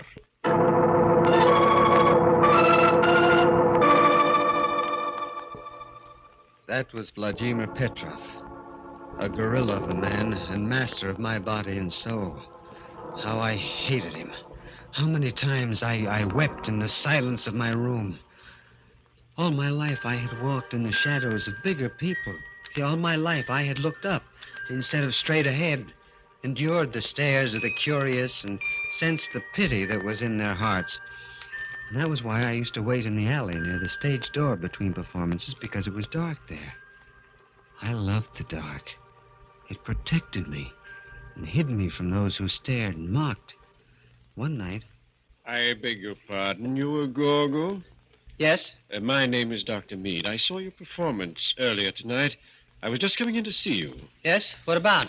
Oh, I happen to be an expert in glandular work, particularly in the function of the pituitary or growth gland.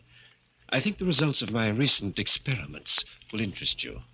I don't understand, Dr. Mead. Did you ever hear of XR3? XR3? No. Well, it's an extract, a synthetic, I discovered about 2 years ago. In my experiments to date, whenever I injected it into stunted or dwarfed animals, they grew. They grew? Yes. You mean to normal size? Well, by using controlled doses, yes. You mean if you could do this with animals, then you could... I don't know, Gorgo. I think the time has come to try. Except for your size, you were perfectly formed, just what I've been looking for. I came to ask you if you'd volunteer. Yes. You understand, I can't guarantee a thing. I understand, and that doesn't matter. Dr. Mead, you don't know what it means, even the chance. A chance to grow to normal size. Why, One thing, though, I must have your written permission. My permission? Yes, Dr. Mead, I'll give it to you gladly. I'll do anything. You speak a little hastily, do you not, Gorgo? Petrov. Yes, little one. I'm sorry, Dr. Mead. I'm afraid you will have to find someone else for your experiments. Someone else? My little friend cannot act as your guinea pig without my consent. You see, I am Gorgo's legal guardian, and I have the papers to prove it. No, Petrov, no, you've got to give me this chance. Silence, little fool. As I said, I am sorry, Doctor, but... But, my dear sir, if I can make Gorgo grow to normal size... If you did, what would become of our act? It would be worthless. The people come to see Big Petrov and Little Gorgo. Do you mean to say, Mr. Petrov, that you would let your vaudeville act stand in the way? Yes. I spent years building the team of Petrov and Gorgo. Do you think I am going to let you ruin my investment now? Petrov, please let him do it. You've got to. Shut up, you little fool, and get inside. Petrov! As for you, Doctor, I wouldn't advise you to come around here again. This was a blow I could not stand. Dr. Mead had opened a prison door for me, and Petrov had slammed it shut again. I resolved then that come what may, I would have my chance. The very idea of the XR3, of becoming a man like other men, made me drunk and gave me daring. One morning, while Petrov was away, I paid a visit to Dr. Mead at his office and begged him to try the experiment without Petrov's permission. I'm sorry, Gorgo, but I cannot. The experiment would be very delicate if anything should happen without your guardian's legal permission. No, I'll run the risk, Dr. Mead. I'll be glad to. I'm sorry, but it can't be done. I see. Dr. Mead. Yes? Just what does this XR3 look like? Well, I've made it up in capsule form. Here, I've a whole bottle of the capsules in my desk drawer. As you see, they're green in color. So those are the magic capsules. Thank you for letting me see them, Doctor. Thank you very much.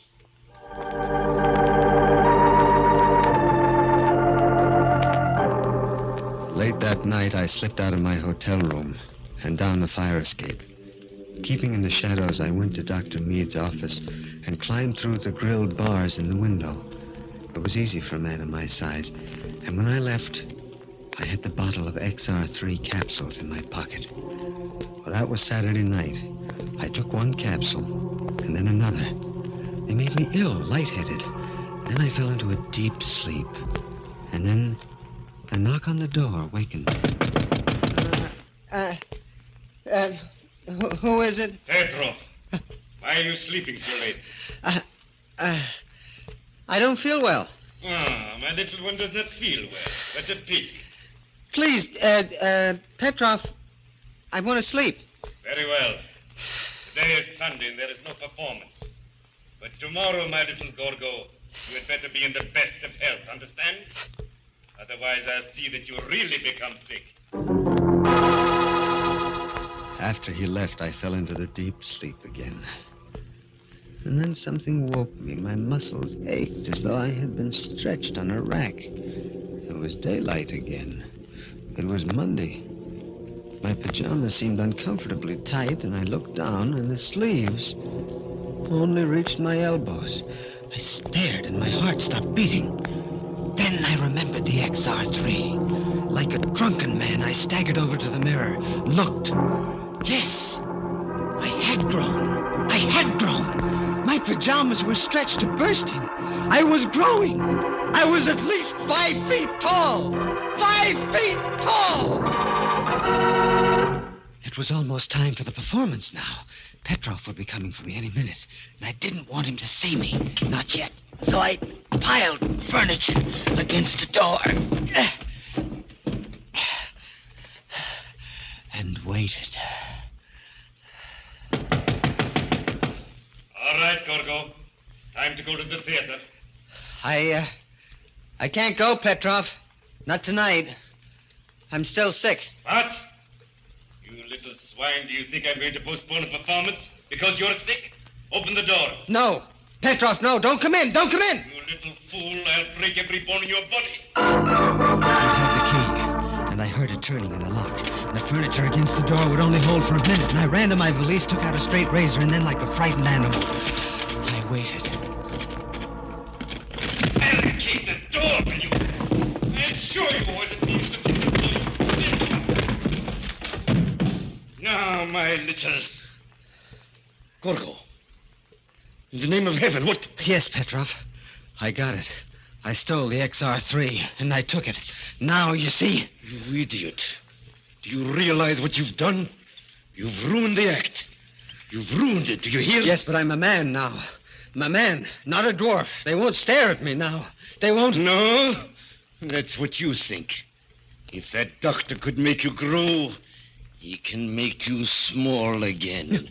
Smaller than ever. No, Petrov, no! Yes, Gorgo. You've grown, but not so much that I can't handle you. We're going to see him right now. Petrov, no! Let me alone, for heaven's sake! Don't struggle, you... Razor! No, don't! I told you to leave me alone. I told you. And now it's all over. We've played our last performance together, Petrov. A doomed man sitting in the death house pauses in his story, recalling the first time the clock struck 12 for murder at midnight.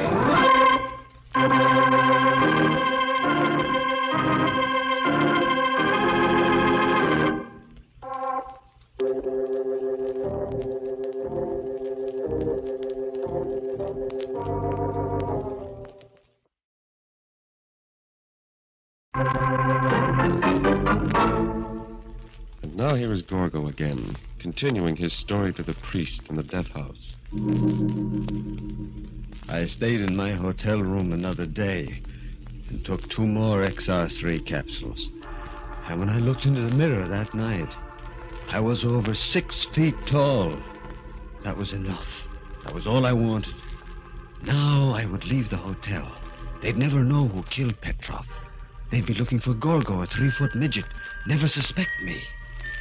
Yes, I was in the clear.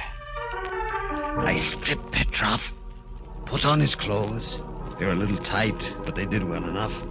Then I went through the lobby and into the night. The mere experience of walking was exciting, exhilarating, as though I were walking on a high fence. And nobody looked at me twice. The staring eyes were gone. I was normal. First, I had to find a place to live. I passed by a boarding house with a sign, room to let. I rang the bell. Yeah, what is it? Oh, hello. Hello. My name is Baker, John Baker. I saw your sign about a room. Yeah. Oh, would you like to see it, big boy? If you don't mind. I don't mind a bit. Come in. Come in. It's a lovely room. We got a nice class of people. I'm sure you'll like it. I'm sure I will. But first, Miss... Devlin. Rhoda Devlin. Yeah, Miss Devlin, I just wanted to say I've been living in hotels all my life, and I can't give you any references. Forget it. My mother owns the place, and, well, we're not exactly formal. Besides, you look good to me. I do? Yeah. I always did go for big men. Big? Yeah. Oh. And I've always liked pretty girls.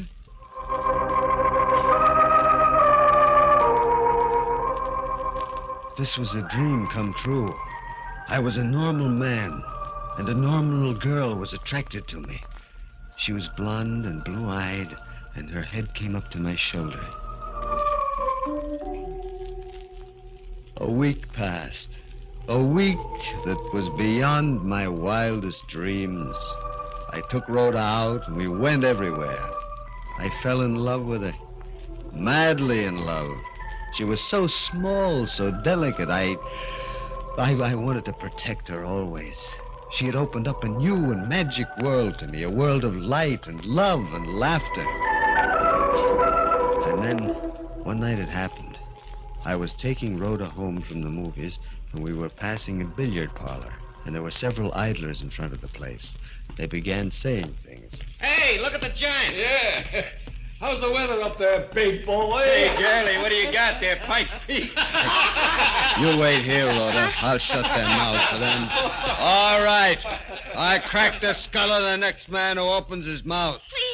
Please, Johnny, don't bother with them. Yeah, but they're saying... I know, but don't mind them. Let's keep walking. No, I won't. Please. Yeah. All right. Well, what do you know? The big baboon trying to throw his weight around.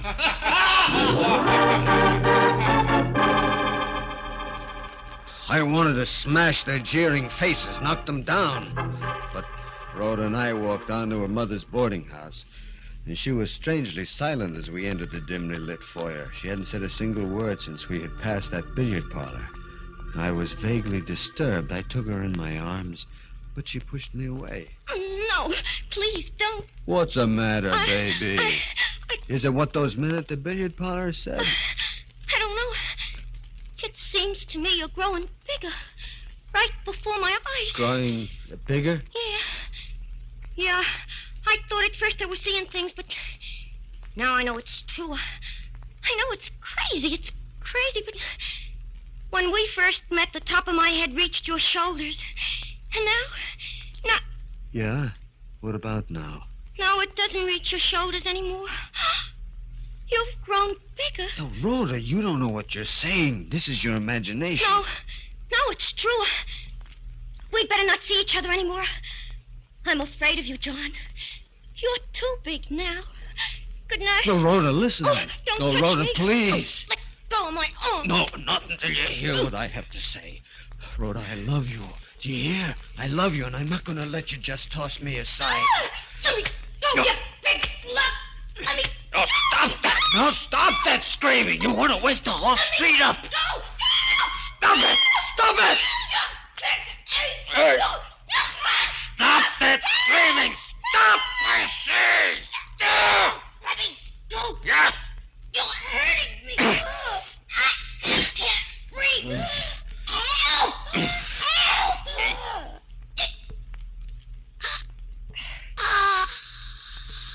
Hey, Rhoda. Rhoda! Rhoda! No. Her lifeless body sagged in my arms. I'd forgotten my own strength. And in my fury, I'd strangled her. Like a man in a dream, I lowered her body gently to the floor and then turned to look at my reflection in the full-length mirror in the foyer. Yes! Yes, it was true. The pitiless mirror reflected a giant. I'd grown at least 6 inches. The XR3 had continued its work, was making me grow even now. Now I was a freak again. They stared at me again and pitied me. The beautiful, normal world I had so briefly enjoyed came crashing down over my ears. I ran out of the house like a wild man and into the street. Dr. Meade. Yes, I had to see him. At once, I ran to his office, avoiding the well-lit streets, and the light was on, and I prayed that he was in. I knocked on the door. Yes, what? Good Lord. Hello, Dr. Meade. You remember me? Why, no, I can't say that I do. Look up into my face, Doctor. The features are the same you looked down upon not so long ago. Gorgo the midget. No, Dr. Meade. It's Gorgo the giant now. So it was you who stole the bottle of XR3 capsules from my desk. Yes. And this is the result. This and Petrov's murder. He deserved to die. It does not alter the fact that it still was murder. Dr. Meade! I'm not here to argue law with you. I want you to save me. You've got to stop this growing process. But how? What can I do? An antidote. You must have an antidote. I'm sorry, but I haven't. There just isn't any. What? No antidote? Oh, you're lying. I assure you I'm telling the truth, Gorgo. I was interested in making things grow, not making them smaller. Yeah. Then I'm lost. There's no way out. I'm sorry. All my life I was a little man. I wanted to know what it was like to be a big man. Now I am big. Too big.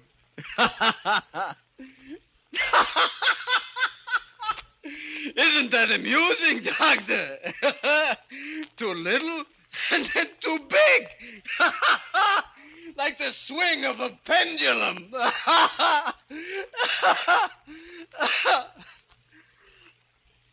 I wish I were little again. As I knew what to expect then. I was used to that. Now they'll stare at me again. They'll laugh and jeer at me. Gorgo the giant! Gorgo the giant! I think we'd better call the police, Gorgo.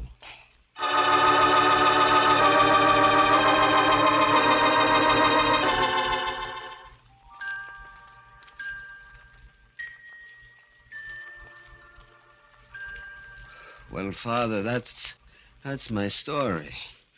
See, that's why I'm here in the death house. Now, tell me, am I evil? No, my son. You have been unfortunate, but not evil. You have sinned, yes. But you have been sinned against, too, and they're coming for you, Gorgo. I hear. And I'm glad. Glad? Yes, glad. I don't mind dying now.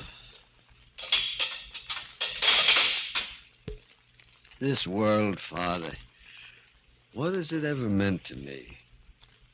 But there, in the next world, there no man will be strange and all will be equal. And perhaps there I will find peace.